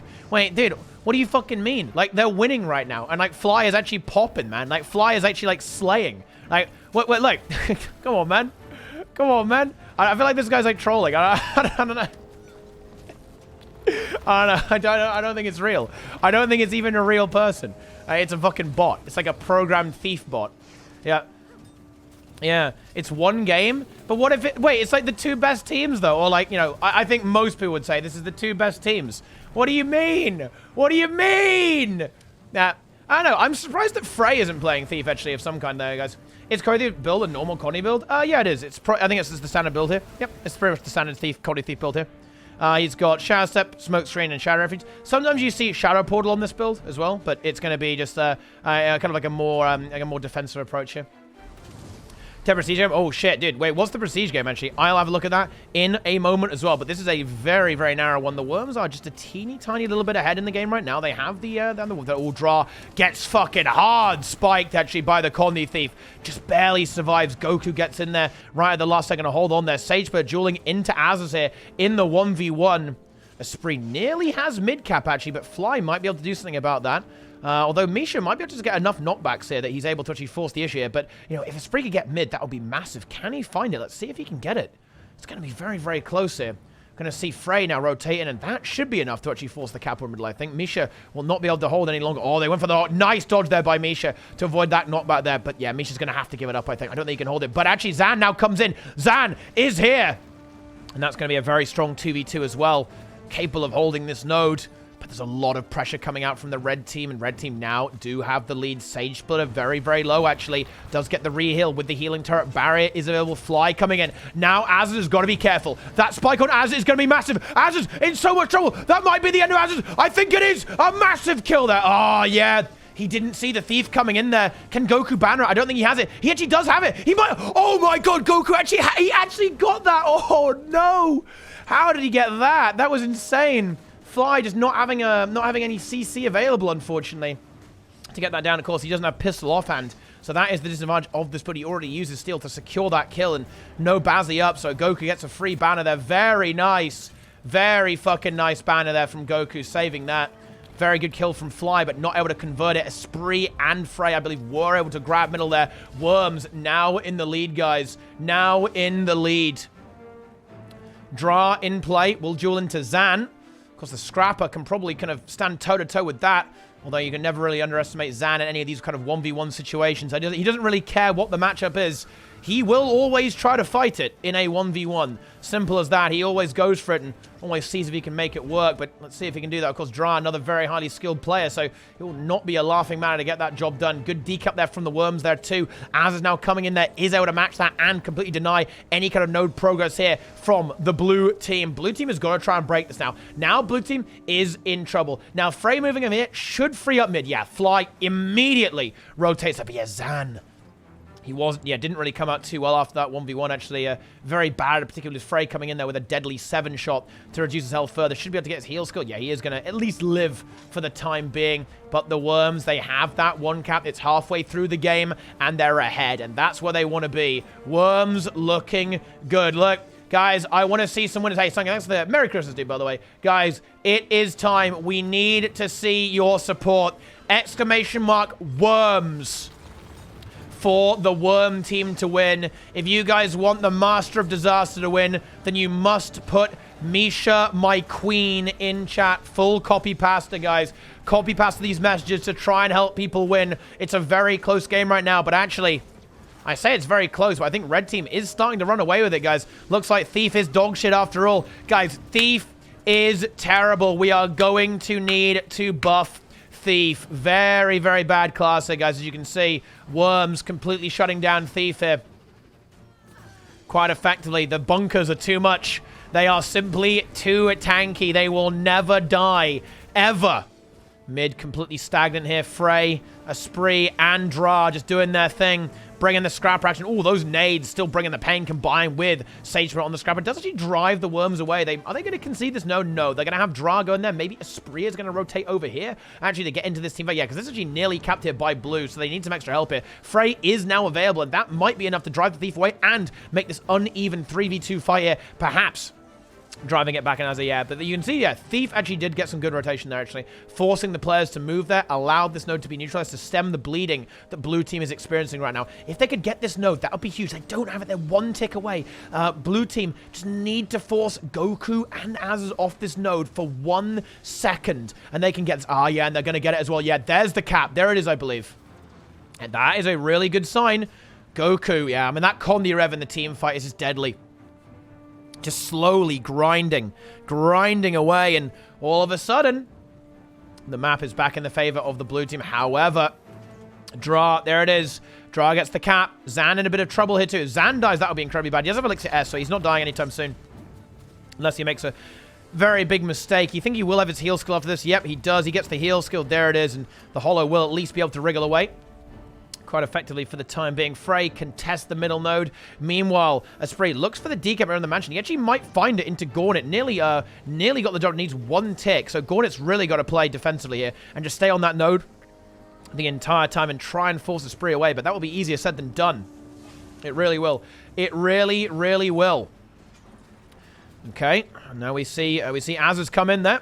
Gonna look for some big damage there, but Fly and Zan are here as well. But bear in mind, guys, blue team needs more than this. They need a 2-cap. They nearly have it on mid. Misha and Sageblood are playing their hearts out to try and make that work. Fly could maybe go for a decap and win, but he's on the other side of the map. He's looking for this kill here. Can he find anything? Looks like he can't really find much right now. Azaz is very, very precious indeed, but looks like they aren't going to be able to find it super well right now. Sageblood getting very, very low as well here. If he dies, oh, that's really bad for blue. Massive damage there coming out there from the Worms. Worms go down. Worms have fallen. Operation Worm Dawn. Wait, Worms have fallen. No, the opposite. Worms have risen. That's not a good moment to die there, unfortunately, for Sageblood. Sageblood, I mean, of course, it's very hard to not die there, but when you're this far behind in a slow game like this, you cannot afford to be 4v5 for any amount of time. And dude, the worms, they smell blood. They aren't just regular worms. They are shark worms. They are tiger worms. Trying to pressure Misha as hard as possible, looking for that 2-cap. They know they're in the lead. They know they're winning right now. They know they're ahead. If they could kill the warrior, that would be absolutely game-ending. I think they might. They get a great burst there, and they find Misha. Zan can't res it. Oh, that might be game-ending, guys. That might be it, just straight up. My goodness me. I think that'll be a worm victory. No support warrior. That might yield the 2-cap on middle, actually. Gordon's going to desperately try and hang on. Esprit is in position to deny any kind of decapery coming there from Fly. There's the 2-cap. That's GG. That is GG. I don't see there's any kind of recovery here, guys. Gauntlet falls too. He was really going for that hold for the last second there. Sageblood trying to revive maybe with the Zan with the Elixir S. The cleave is good, but is it good enough? Oh, all the bubbles coming up. There's effects getting spammed everywhere. Everyone putting down their AoEs and putting down their revives to try and get it. Welcome to Guild Wars 2 PvP in 2021. I am using this as footage. This, guys, is being used as footage in my Should You Play Guild Wars 2 PvP in 2021 video, dude. Holy shit. That was fucking brutal right there, guys.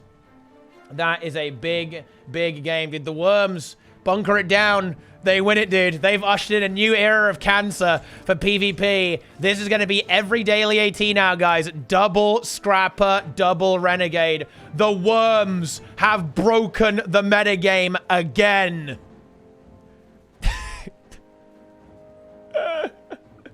Dude, I think it was dog shit. Nah, Thief isn't bad. Like, Thief can definitely work. Like, it might be pretty bad into the style that the Worms are playing it, but I don't even think, like, blue team can win. You've got to bear in mind, guys, like, you know, like, you can't really draw, like, a lot of, like, balance conclusions and stuff like this, really, because you got to remember, dude, like, the Worms, they play every day, like, all the time. They theorycraft, like, the perfect fucking cancer to win every time, right? What if Zintrex wins with Flamethrower Scrapper? Like, what if that happens, guys? Okay, it could have. Ooh, dude. Here's a map, actually, guys. It is going to be Forest, and that's with Tyrone, guys. Tyrone will be able to incinerate the beasts here on this map. Let's see how that one works out, guys. Let's see how we go here. Yeah, honestly, I feel like maybe burn. I mean, maybe they need some, like, burn DH shit like, to break through all those bunkers, man. I wonder if Gauntlet would ever go burn DH there. And just try and really, like, annihilate that. But the thing is, there's a lot of stability there from the Worms, right? The Scrapper has stability to kind of run away from the trap. Of course, the Renegades have stability to run away from the trap. Check our game. We can have a look in a little bit. We'll see how this one progresses first. It's going to be Tyrone versus the Lithuanian Mafia. Zan looking for that decap. Fly. Getting some big, big damage there onto Riken. Decap is going to come through. Or actually, no, not even decap there. Rather, the contest is going to come through there. Meanwhile, mid being fought over. Mid owned by blue team right now. Misha, Gauntlet, and Sageblood pushing into Stern, Brain Pecker. Right there. So it's actually going to be an outnumbered situation there, of course, at least for the time being. Failed now moving away there as well. Tyrone in trouble. Where's Tyrone? Tyrone goes down. Can Riken get that revive? He might be able to. Good interrupts there coming out from Fly. The trap actually procs. Oh my god, it's such a... Oh, dude, retail. Dude, Dan really dies to fucking retail. Oh man, I'm surprised that we didn't see Riken go for that revive there, actually. Zan may die here. Riken might be able to take him out there. Good block there from Zan. That Hollow is still very, very low indeed. 9 Torment might be the end of him. Yeah, that is going to be a kill there. So they lose Tyrone, but they find Zan. And that means they're able to push this node very, very effectively indeed. Okay, Blue team holding on to middle there as well. Meanwhile, the mine is owned by the red team. Brainpacker goes down there. Fly comes in. It gets a cheeky kill. Is that going to be revival? I think it might be. Oh, signal. Oh, that was close there. Holy shit. Insanely close on that revival there from Stern. However, mid now does fall to the Lithuanian Mafia. Faileth getting heavily pressured, getting chased down there by Gordit. Good CC there, but Faileth forced to port back to cleanse the colonies and does fall into the down to their Fly, hunting him down, and that is something that the Deadeye is really scared of. Like, the Deadeye is scared of that colony theme, man. Good revive there, dude. That was the second revive, Brainpacker, but he sacrificed so much of health there, because of course, guys, when you use Signet of Death, you lose half of your base health, which is a lot. It is that you actually, like, hit yourself in the face for 10,000, right? Which can be pretty rough, but...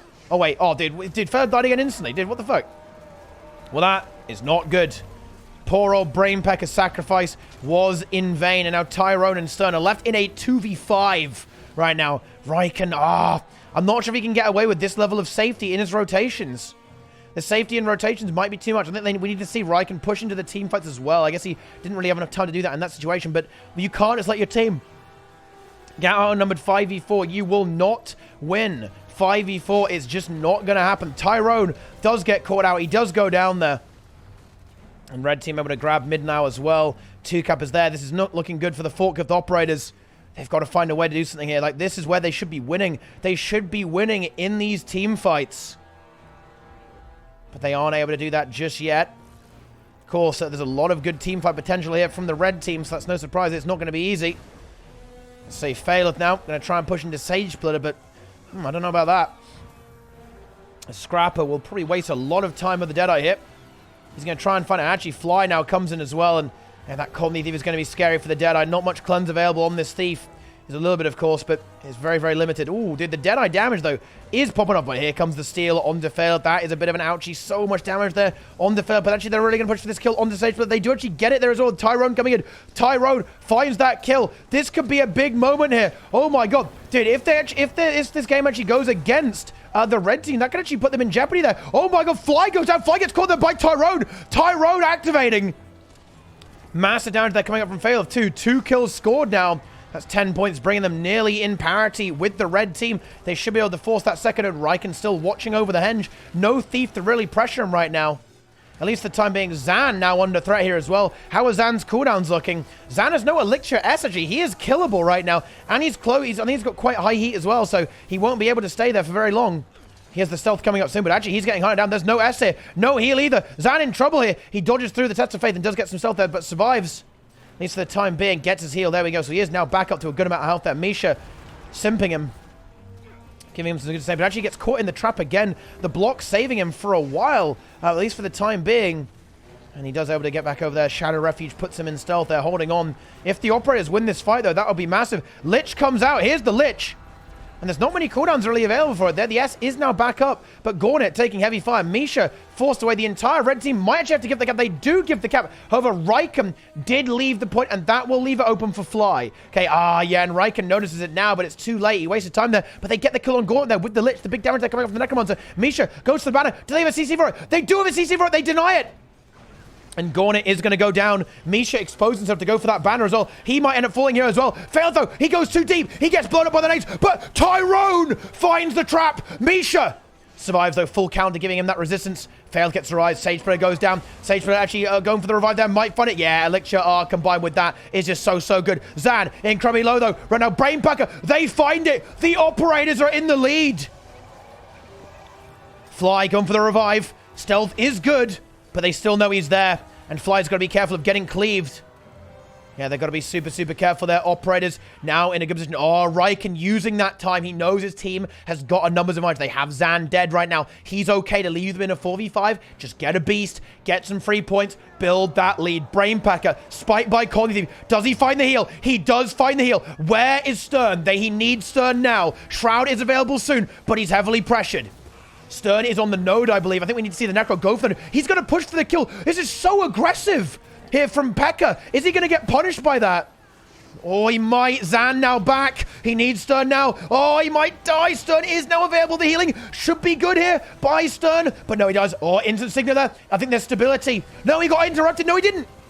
Just a weird animation there. Took a little bit longer than it normally does for some reason. Maybe some slow applications like that. Brain Pecker is still low. Zan dealing out massive, massive damage there onto the Necromancer. But Gordit might fall. He gets his Starfield opportunity. He gets away with it. Oh, maybe the Operator's over. Where's Tyrone? Tyrone's here, but maybe it's not enough. No. We've got to see a disengage here. Phaleth incredibly low. He's in stealth, though. So he might go. Gordit actually did die, though. So they do actually kind of make it even. They get away with that. So the Operators are actually kind of maintaining priority very close there. Losing that player there was super, super scary. Brainpecker is now back. Riken holding on. But Connie Thief Spike. Oh, great glint heal there. And with Failed, he should be able to hold on at least for the time being. Operators now ahead in this game. They're trying to push for this fight. They want to see if they can make it work. Phaleth here, just contesting middle, waiting for Riken to get some of his cooldowns back so he can start taking the brunt. Now, here we go. Gornit gets a great rotation here over towards the Henge. Riken sees it, though, I think. Yeah, he sees it now, but he will lose the node. He's going to have to duel there for a while, but Brainpecker on mid might be able to force the issue here, actually. Sage Splitter comes in, but the fearing actually might deny him. No, it doesn't deny him. Not quite anyway. Not yet. Tyrone is down, but so is Fly. Zan gets the stop, though, and Fly rallies off that very nice play there. However, Phaleth again secures that kill. Oh, that was a beautiful interrupt there by Phaleth, denying that revive. Can Phaleth get this kill? Oh, no. Zan's 1v2ing. Zan is actually 1v2ing right now. Oh, my God. It's fucking the open all over again, guys. There's no initiative right now. Phaleth, he got... Oh, no. Dude, Zan 1v2s. Oh, no. Oh, God. Zan, he hates losing so much. He 1v2s. Oh, that is incredibly unfortunate there for the Operators. They're still ahead, though, because the red team is a little bit too concentrated towards their side of the map. So Riken able to get the Henge while Brainpecker secures middle. Zan is gone anger mode. He sees his team is behind, and he starts going crazy. He's right now, he's imagining that his entire team is someone else. No, I can't. That's mean. Okay, we're not doing that, guys. It's a little bit too harsh. We're not going in that direction. But crazy gaming there from Zan. But I'm not sure it's really quite enough. Like, blue team, the Operators, they've just got such a good hold of this game right now. With Stern on middle and Riken here, it's going to be hard to break this. And Phaleth gets a great decap. He respawns, immediately decaps that. He might even get full cap. Sagebird doesn't really have much mobility. He's going to try and get the... Oh, if that would be so annoying. Oh, wait. Oh, I'm surprised for it. Oh, he went for the immob? Okay, well, I mean, I guess it worked either way. The full cap now comes through, and Fail can actually kind of waste some time here. Oh, and that's a triple cap right now for the Operators. They can probably hold on to mid there as well. Riken does die there. Azan comes in there, gets that kill, combined with Fly, but it's still a 2 cap. Operators on 400 points right now. Failed wasting some time. I think he won't be able to hold this forever, of course. First, the Scrapper. But he knows that every point is so, so good for them right now. It's going to be unbelievably good if he can just hold on from it, but he's got to be careful of Fly. There's no Dagger Storm here. We might die here. This might be a little bit greedy from Failed. Gets good cleanse, though, and stealth up, and should be able to get the disengage. Ooh, is he, though, actually? This is still very scary, actually. Fly is about the place here as well. But the stealth is good from the Deadeye. Actually tries to delay the rotations, actually, of Fly a little bit. He's able to survive himself. Very nice play there, actually. Phaleth actually activating now as well, guys. I love that, guys. Very, very good indeed. Okay, I love to see that.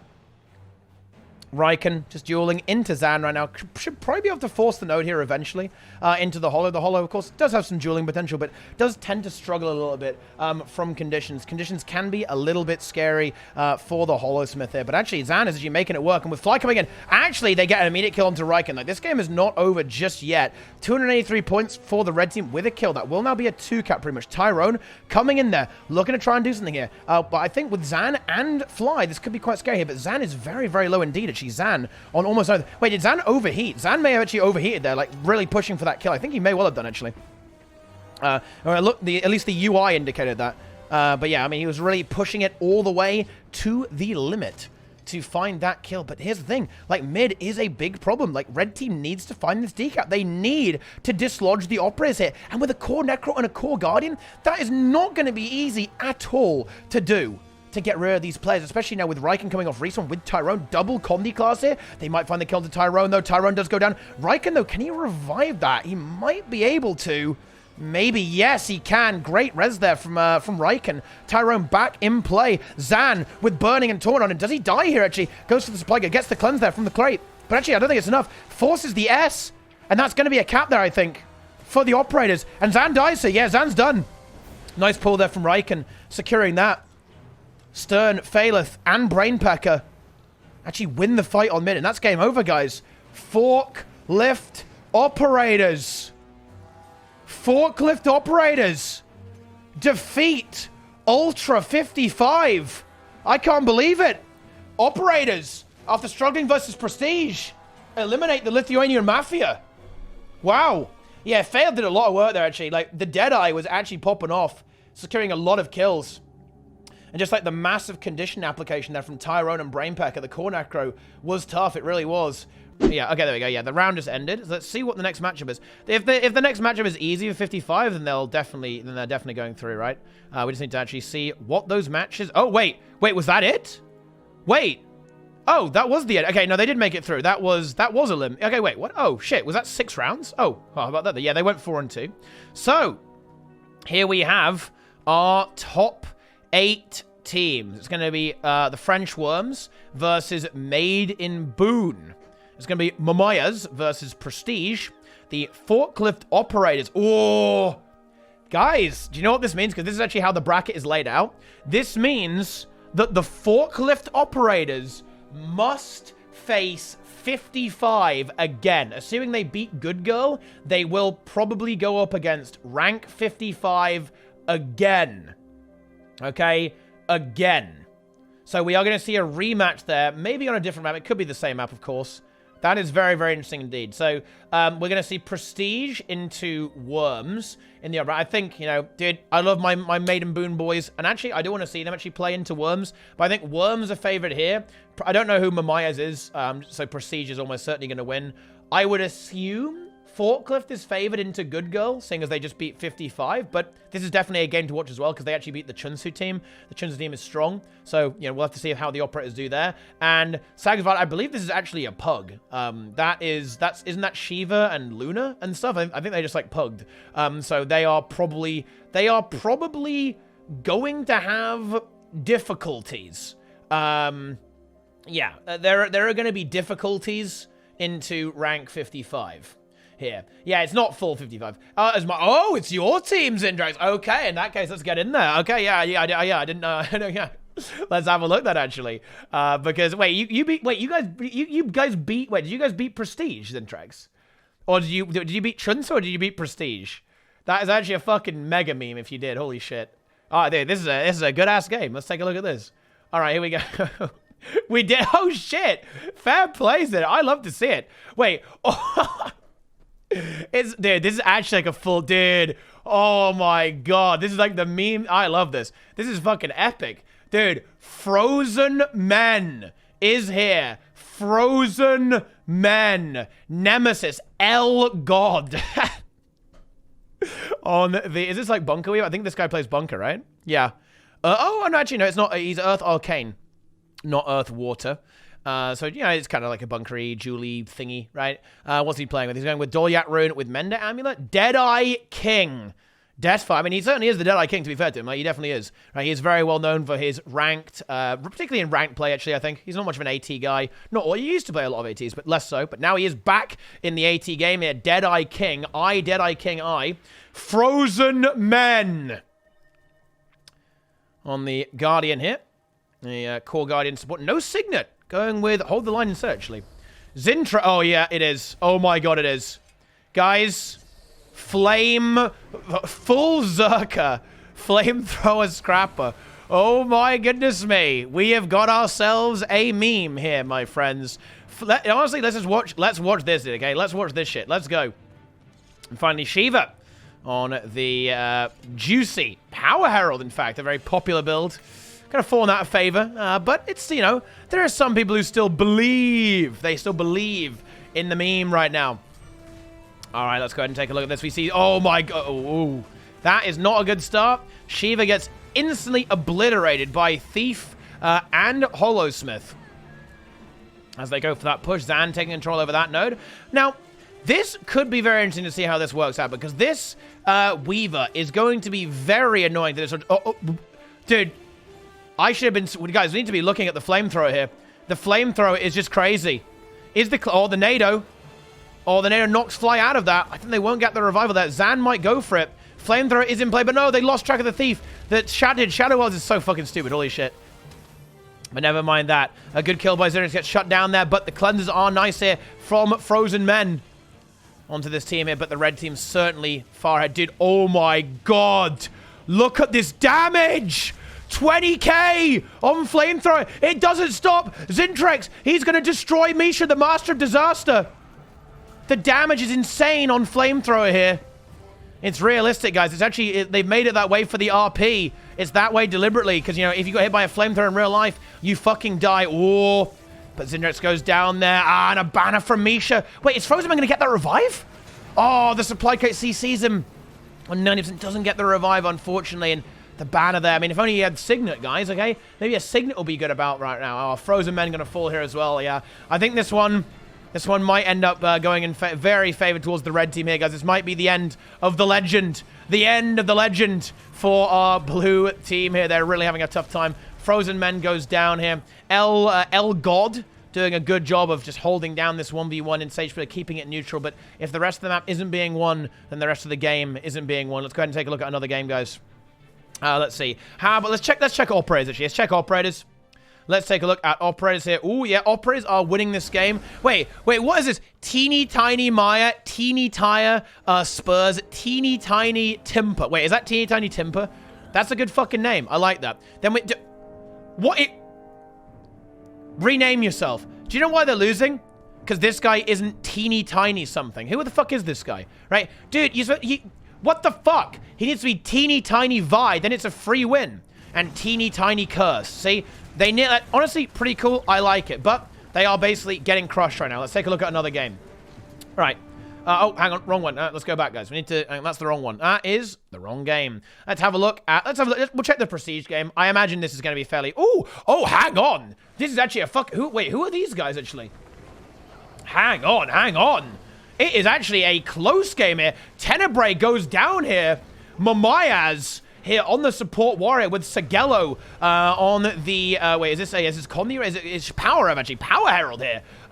Grandpa Doom Skywalker on the Lich form right now, reapering Tenebrae. Tenebrae got revived, but now he's dead again. Lich form just dealing out so much damage. Bells are getting feared away.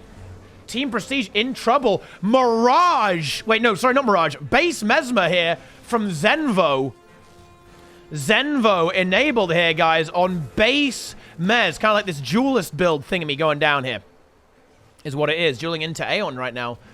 Actually equalizing the points and will now exceed the points of Team Prestige. In front of the Dragon Hunter here, of course, from Triza CZ. Then Aeon, very, very low here. Does have running focus. Has that invuln to buffer away. Is going to be able to get away there and reset herself at least a little bit for the time being. But Red Team needs to start thinking about taking this fight. Can they make that work? The damage here is good. Blue Team forces away Red, at least for the time being. Pain, where's Pain actually? Pain is now in the mix. He's actually looking for kills. He's once again on SD, so you're going to see him get involved in these teamfights. Go for that kill. The Reaper getting nuked here. So much damage there. Onto that Blue Reaper. Is he going to go down? Yes, he is. Is there a revive there? Is the banner? But no, he isn't. He doesn't feel confident to get it. Wait, actually, is he going to go for it? Oh my god, he actually might get that. I think he will. Oh, Poison, though, denies it. They need a bit more hand res there. The cleave is going to be good there from the red team. But actually, the trap comes out. There's going to be big damage there. But I think we are going to see a brutal team fight of the Warrior. So pressure right now. Aeon, very, very low as well. Zenvo also in the dance. Oh, tries to go down. Sigelo gets wiped. Zenvo so low too. Blue team gets annihilated. Aeon in the down state, but 4 players from the blue team get obliterated there in the cleave. And Prestige should find themselves. They should be able to find themselves this middle cap here as well. Pain gonna intercept the Necro. Dude, the Necro pushing far. Is this ranked? It may well be. What happened in the early game here?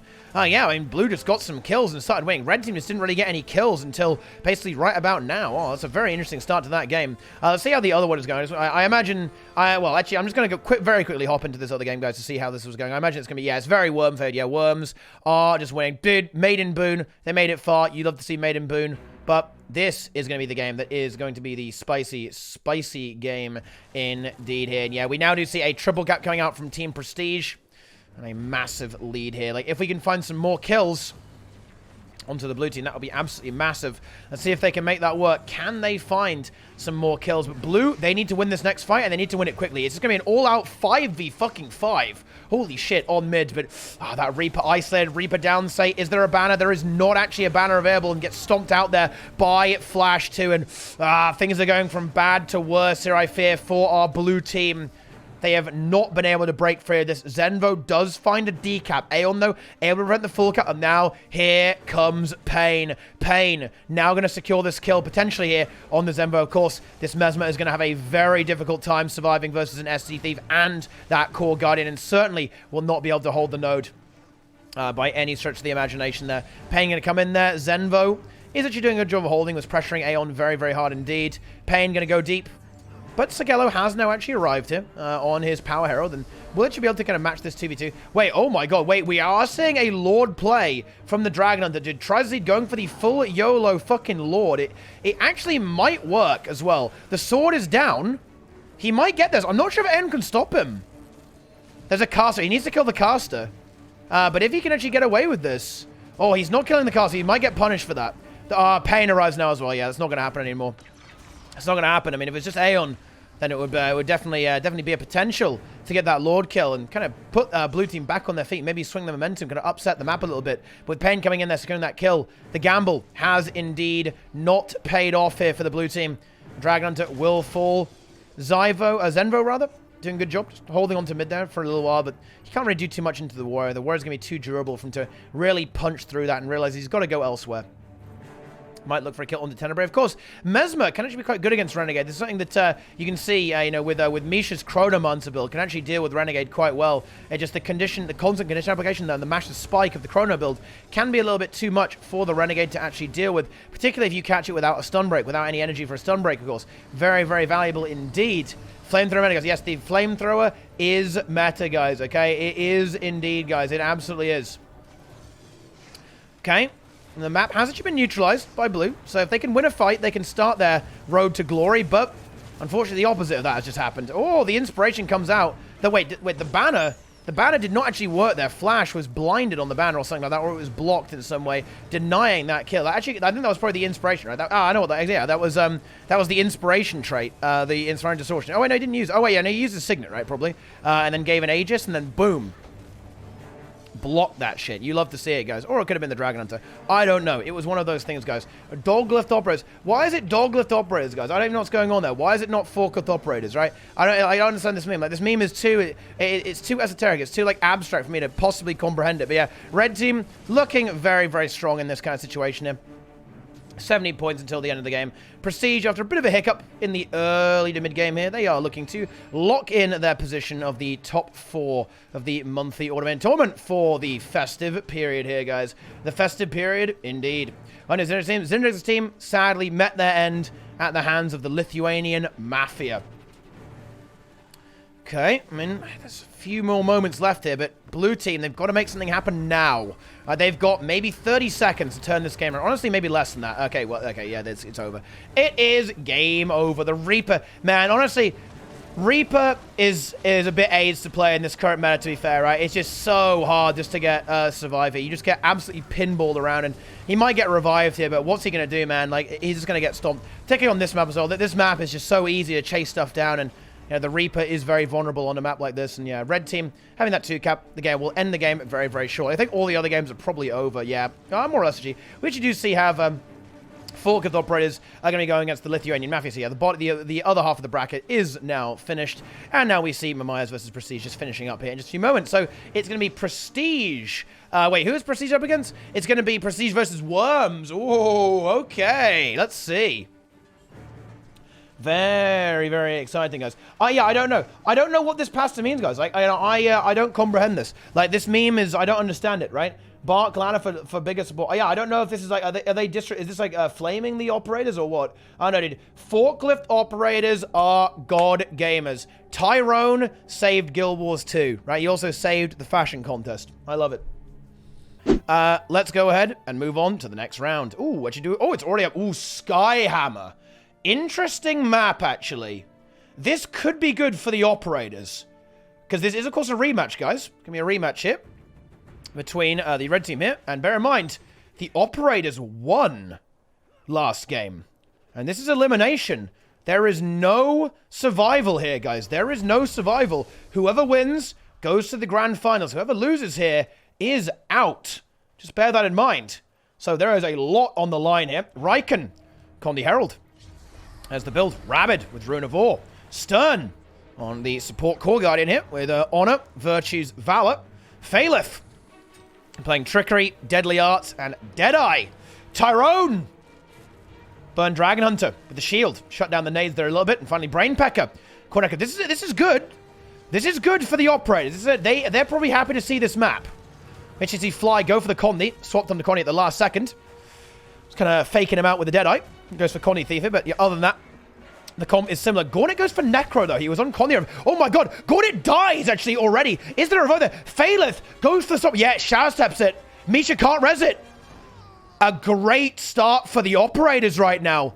Tyrone under pressure, though. Flight looking for the kill. Does find it. Is there a... I think they can get this around. Oh, that cleave is brutal there. The nades from on high raining down. Is Stern here? He's going for a signal. Oh, that was so close, and he nearly died for that as well. That was a really close res. Oh, and he ends up dying for that too. Stern not going to get the revive. He has Signet, but no, he doesn't need it. Gets that revive. That was a really nice play there from Brainpecker. Just not quite quick enough. But the Operators now have... Okay, they now have the 2-cap here. Killer piece, and not quite as good as it could have been for the Operators. Brainpecker, nice line there from Stern. Is it enough to save Brainpecker? Brainpecker very low. Is there any Shroud? No, there isn't. I think we might see a Signet. Does he get it? No. He can't get it, unfortunately. And you get shut down. Brainpecker falls. Good focus fire there from rank 55, or rather Lithuanian Mafia. Meanwhile, Gornet going to duel into Riken, doing a good job. They're actually winning that. Fly coming in there for the plus, and yeah, Riken, he's got to get the hell out of there. There's no way he can possibly hold on to that. Stern holding down mid. Support battle. Support goes nowhere. Zan raining down the grenades here. How do the Operators respond to this? They need to preserve Riken it. Riken very, very low. Gets the cleanse, actually. Or Star 5 might be able to wriggle away. Of course, not as much chase potential on the Condi Thief as there is on regular Thief. And actually, yeah, Tyrone comes in, is able to save the day. Tyrone in play now. Looks for a kill. Maybe onto Fly and Gornet. He is here. Yeah, here he is. Here we go. He goes in. Dragon's Maw, not available. If he could catch Fly, that would be brutal. Failed, gets spiked.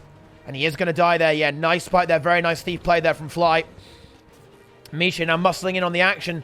And the Operators maybe stumbling a little bit here. Zan heavily pressured, heavily condied up here. But only the support guardian really in play to chase him right now.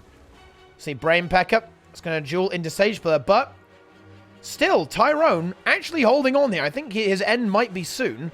I'm not sure how much longer he can really survive. I think he is dead now. Yeah, he is definitely dead.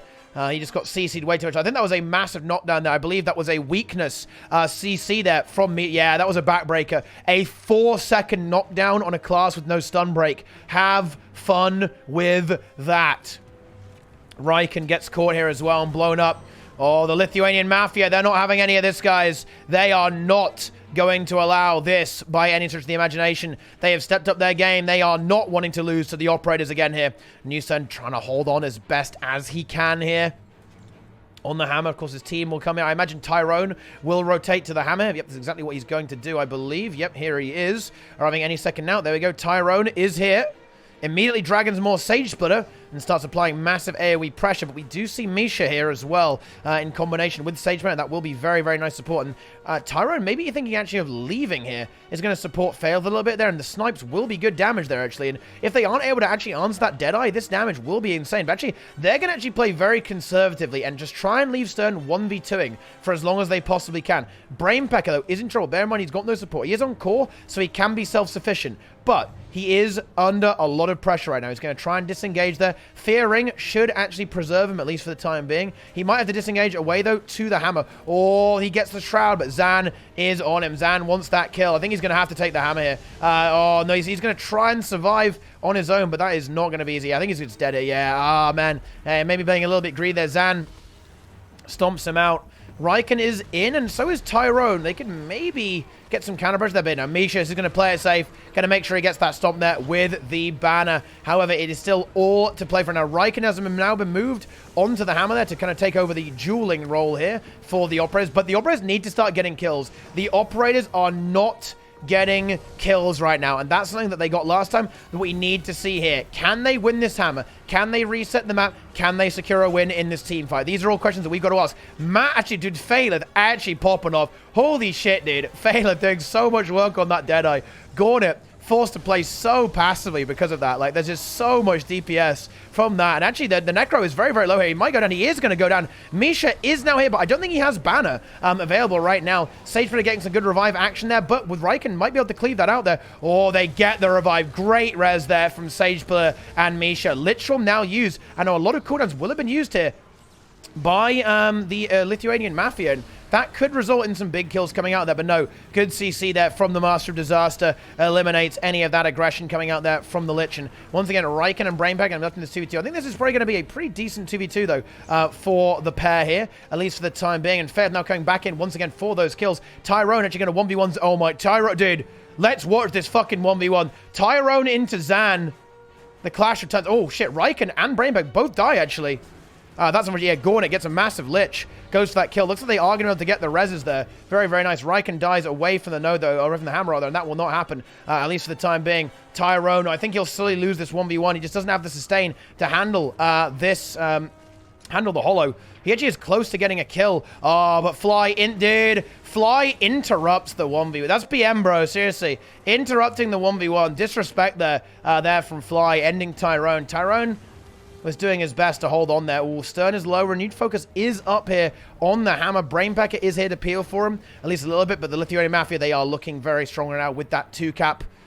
250 points, just 179 for the operators. And like I said, it's just, there aren't kills. We need some kills, guys. There are not quite enough kills coming out right now for the operators. Like, can they find any victories in these fights? Like, they were able to get, you know, that res on Gauntlet, man, was brutal. That was a really lovely res there from the red team. They absolutely was, you know, getting that juicy revive and just inverting that fight. Like, imagine if that had gone the other way and that fight had been completely cleaned up in favor of the operators. We might be seeing a very even score right now, and we may still yet. Oh, Riken gets taken up by Sagebruder and Fly, though. Man, guys, Thief, dude, it's putting in the work. Oh, no, the cleave is good there from Tyrone. They're going for that revive, but the gyro actually gets the stomp. It didn't get cleaved out in time. The nice gyro there by Sagebruder to finish the job there, and Tyrone going to have to try and dislodge Sagebruder from the node. Actually is doing a good job of doing that, actually. Nearly has it. Nearly actually gets the decap. Sagebruder getting dangerously low, too. Does get his heal off, though, and Misha is around to, of course, restain. Riken now coming back off respawn, pushing deep over here. This is semis. And here we go. Forklift operates. Oh, Tyrone goes down. Dude, no Tyrone, no win, man. Stability is available for Riken. Can he get the CC? Oh, the Star 5 wind-up fucked him there. Not quite able to get that job done because there was stability up, so he needed like a mega CC to actually interrupt that. And that's what Star 5 is good for. The lead growing now for the Lithuanian Mafia. Brainpacker getting dangerously low yet again. Heavily pressured right now. However, Stern is available, bringing very nice support to the table for the blue team. Looks like the 2v2 will be held, at least for the time now, but Stern is very low. Is he going to be able to get his health back? He does actually have cooldowns coming up very, very soon. He gets a nice altruistic healing spike there as well. Great healing there from Stern. And actually, this 2v2 might eventually go in favor of the blue team here, but we're going to need Brainpacker to actually maybe take some time on the node here, because he is just getting... Oh! Okay, all right, okay, that was pretty good. All right, okay, I'll give you that. That was... Okay, Zan, that was pretty nice. That was a beautifully timed nade barrage at the exact moment of renewed focus, instantly one-shotting him before he even had to... He wasn't able to insta-pop his virtues there, guys. That's how crisp that was. I believe it was also a spinal shivers from Gauntlet as well, directly into the Lich. Although I could be wrong on that. It was very, very beautiful play there from those teams there. Very good stuff, guys.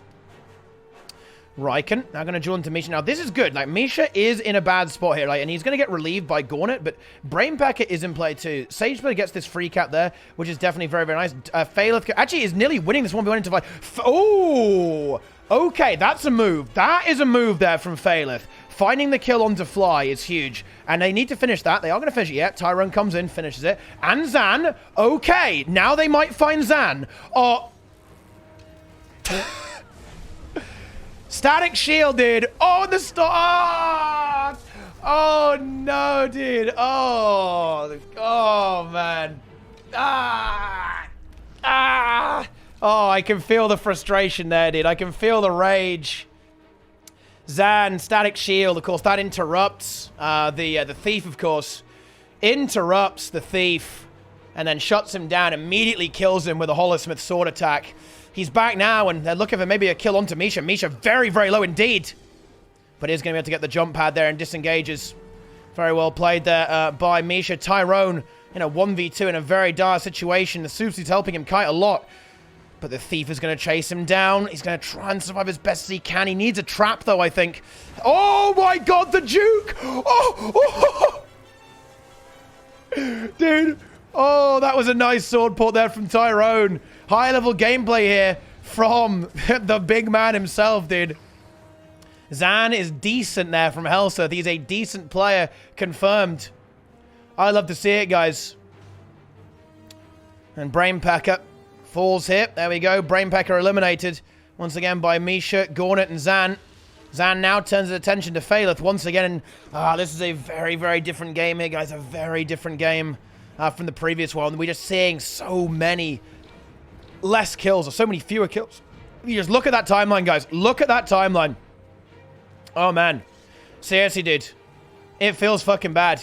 Red team just basically getting a consistent kill every, like, 30 seconds or so. Getting a kill, rotating, and just keeping that momentum up the entire time. It was certainly close in the opener, but things are starting to go to the point of no return. It's definitely still winnable for the Operators, but I think it would be fair to say that one more death and this game ends for Operators. They cannot lose even one fight and one player for the rest of the game. Let's see if they can make it happen. I'm going to have to pop off now. Misha, very, very pressured right now. Zan does get cornered and does die. Is there a banner from Misha? There is. No interrupt there. We need to see interrupts, man, on those banners. Misha does take a lot of damage to that and is going to go down here. I don't think Zan will be able to get that. Sage, but it isn't in play either for any kind of cheeky scrapper revival or anything like that. So that will be a kill onto Misha. That is good. And the Operators, they got mid, but they still need to decap point C. Sage Butter knows it. He rotates. What are the Operators going to do? Who do they assign? Zan is actually Phaleth wants his revenge onto Zan here.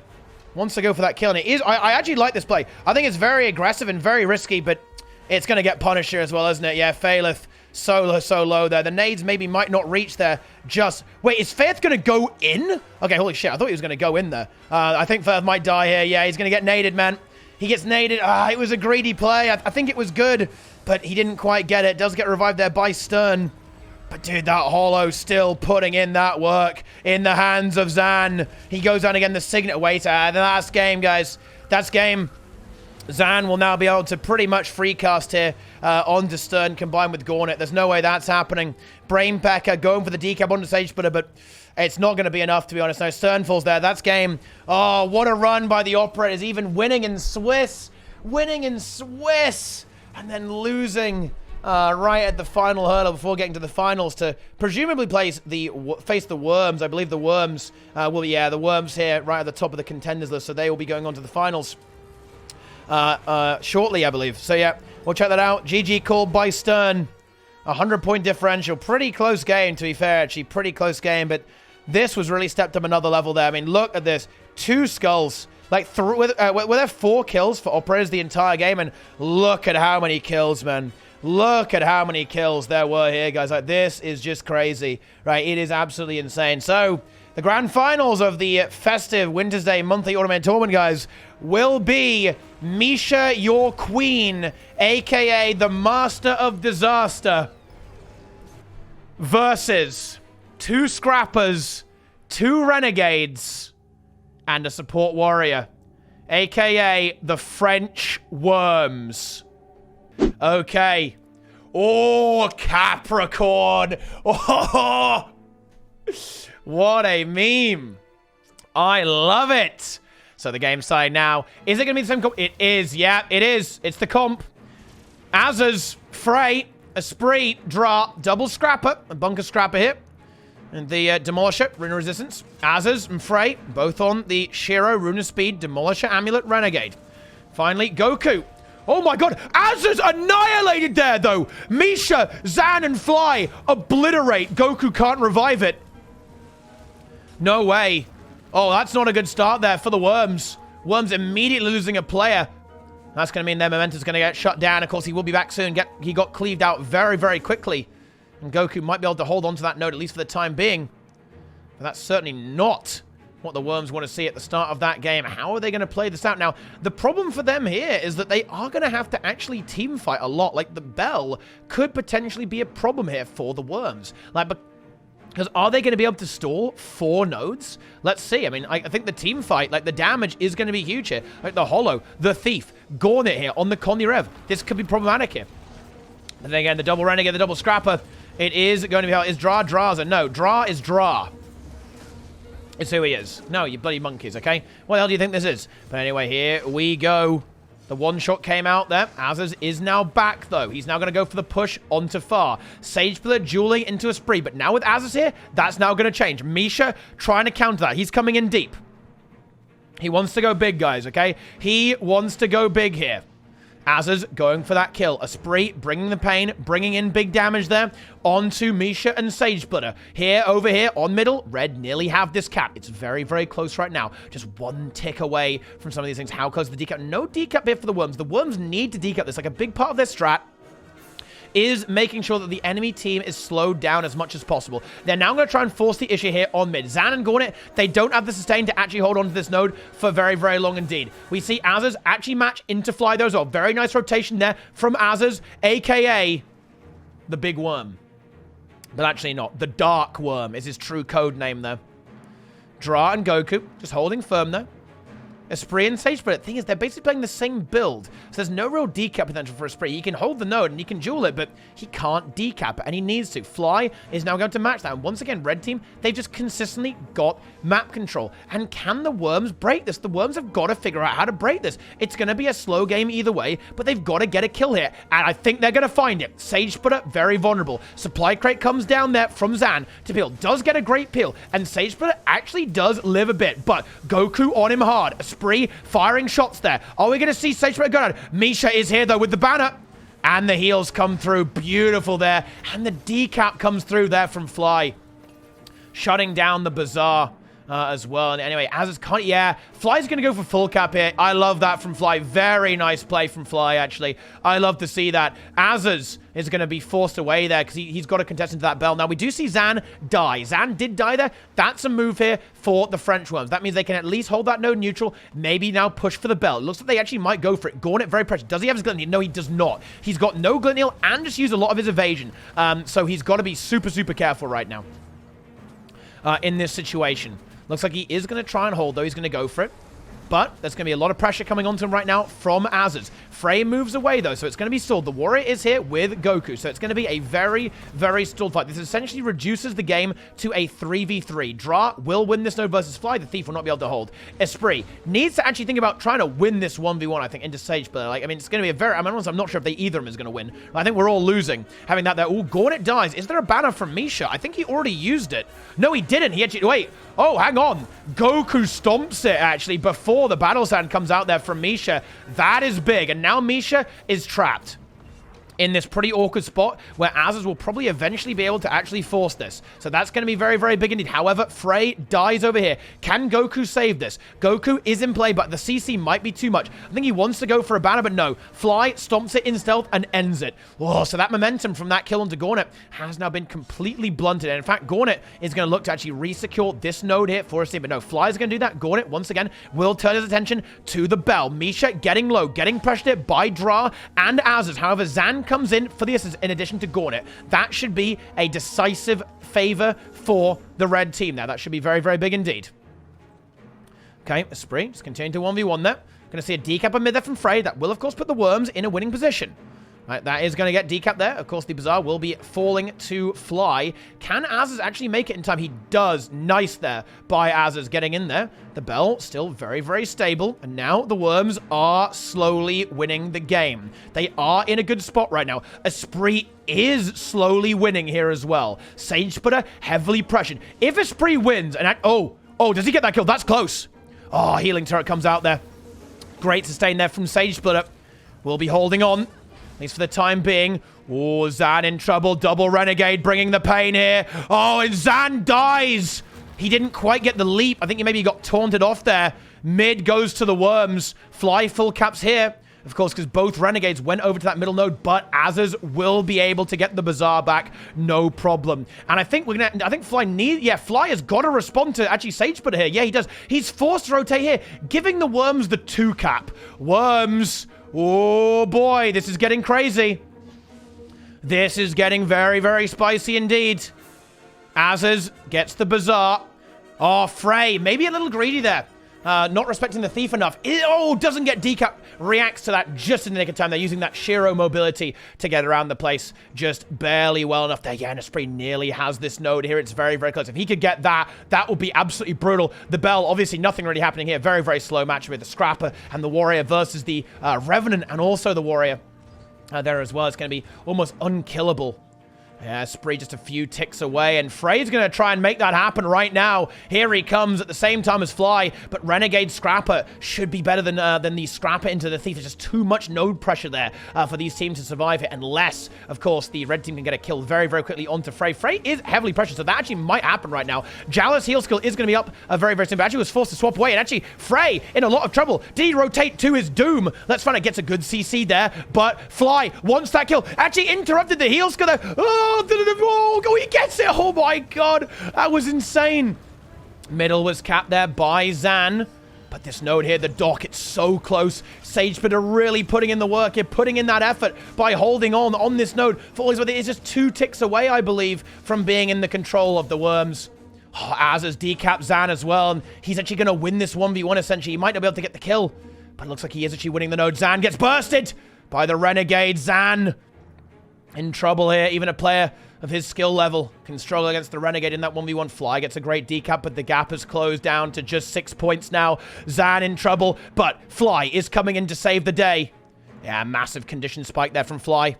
Sorry, not condition, power spike, because he is going to be playing Power Thief this game around. Should force Azaz away from this node. And Misha doing an amazing job holding on there, at least for the time being. And Fly actually going to back it off there. You know, he's going to say that, you know what, Zan is going to be okay. I can go ahead and get this full cap and get my team into a winning position. Worms now have got the archway. This game is looking like a time one to me, guys. Dra and Gornet 1v1ing for all eternity on that side. Fly gets that node. Wait, it is exactly even right now. 193 to 193. What's going to move here? That Thief, though, is providing value, because Azaz is now going to lose mid thanks to that Thief rotation. Actually, Fly. Oh, if Azaz dies here, that could be devastating. Frey going to try and impale him out, but it's not going to be easy. Goku rotates right at the perfect moment there to save the day. Once again, though, the Lithuanian Mafia are back in the lead, in the winning position with that single cap onto the Bazaar, utilizing that Thief to its fullest potential, and they get a kill onto Esprit. Is there a banner? Does he find it? He does. Good banner there from Goku. Stabilizing the team, keeping everything held together. All right. Azaz and Frey in this 2v2 here, but Misha is here to stabilize it, here to lock it down. Endless 1v1 on the Bell. Dra is maybe, it might have just been like that for a long time, but Dra maybe slowly winning the Bell. That would actually be significant, of course. 25 points is 25 points, and it would change the state of play. This is essentially a 4-node map right now. While this is going on there, Misha and Zan kiting very well here, taking heavy pressure there. Finally, though, Azaz is going to respond to the Bazaar. Looks like Zan's going to actually go ahead and take that 1v1, and Frey is going to deal with Misha. No, Zan's going to come back. He doesn't really want to waste his time there. He knows it's a tough matchup for him to win anyway. Esprit now in a 1v2. However, Goku comes in, saves it, makes it secure. Okay, now we're going to see the map state go back again. The Bazaar will belong to Azaz. Meanwhile, just these fights, just continuing. Esprit, very, very low actually. Took a bit of a beating from the Thief, and the Thief is coming back now. He's got to watch out for that. Here comes the Thief. Esprit is moving in. Dra just dueling here. Oh, and actually, Azaz is going to push for the Bell. Gornet in trouble here. If Esprit can hold this 1v2, this is amazing. He wants to hold the node, but if they can actually get as well, and they get the kill on Gornet, oh, that's massive. That should be a Bell for the Worms. That's going to put them in the lead by 25 points. I think Misha going to try and hold it, but he can't do it. Worms get it. There's the cap. 2-4-3 now. Worms ahead and up a node, but of course that does mean that they were temporarily outnumbered, but it looks like they've actually managed to hold it. Esprit playing out of his mind right now. Not dead. Still dead. He might go down here. Frey comes in to try and help him. The evade is good. The healing turret should be there as well. And they get away with it. But not before the node was capped. But Esprit held that 1v2, enabling his team to get that Bell. Fantastic play there from the Big Worm. And now they're going to look for another to kind of reset that and force Sage Splitter away. How is Sage Splitter? Oh, Sage Splitter actually doesn't really have that much right now. He's in trouble. We'll have Bulwark Gyro soon. Has some evasion. But, oh no! Oh, that's a disaster. Oh no. That's hell. That's going to be a full cap here for the big worm. Zan was able actually to decap Azers quite effectively, but Goku comes in and will be able to resustain that. Bell will be up in 1 minute, and that is incredibly relevant. That must be answered by the Lithuanian Mafia. They cannot allow that to happen there. That would be 50 points. That would be just devastatingly gaming in there. However, Azers taking a lot of pressure. Oh, the Thief is hunting him down. The Thief damage is good. Can he hold on? No, he can't. Goku bannering, but he gets interrupted. Good kill there. Oh, wait, no. Oh, Esprit actually leaves. Oh, no. Oh, my God, if he gets decapped, that's so bad. Oh, he actually made it just in time. They're holding that. It's fantastic. Dradas dueling into Misha there. Goku and Frey have got to hold on now. They're going to be outnumbered. Oh, no. Fly nearly died. Oh, my God. Fly. Oh, no. Oh, my God. Frey and Goku 2v3. That is very, very bad. Oh no! No!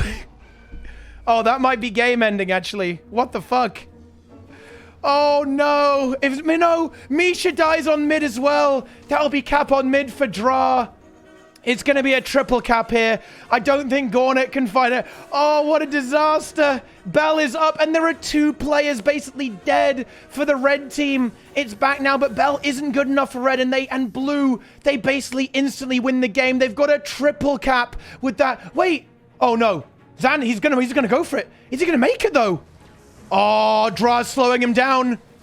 If he gets CC'd, he's in so much trouble here. Oh, it's so close. But it's 1v2, and Zan's got to hold it. He cannot let them get this bell. Oh, Magebane pull. Oh, my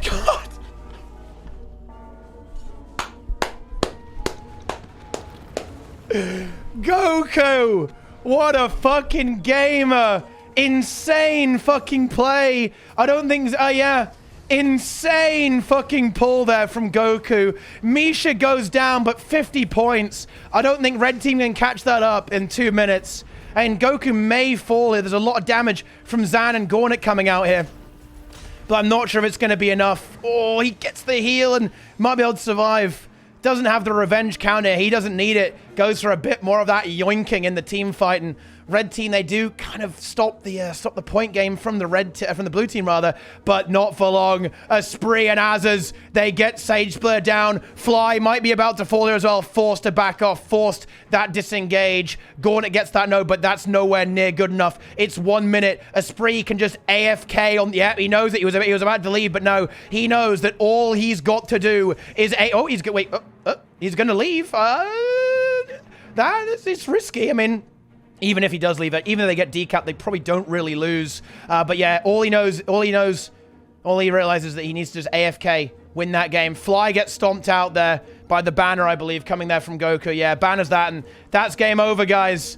Oh, what a brutal game. Holy shit. That absolute catastrophe on the bazaar. Fly and Zan both getting eliminated by Frey and Goku, popping off there with that damage. 50 seconds left on the clock. It's literally impossible for red team to win. Blue team can straight up AFK, and they will win this game. They want to make it a 500, okay? They've got the 2 cap. They're going to go for it. Fly knows it. He sees that the game's result is, at this point, an absolute reality. And the Worms usher in a new era of double Renegade, double Scrapper combined with a Warrior. Exclamation mark Worms in the chat, guys. Exclamation mark Worms. Fear the Worms. 500 points. 14 seconds left. And there it is. The French Worms, the August Butchers, secure another win.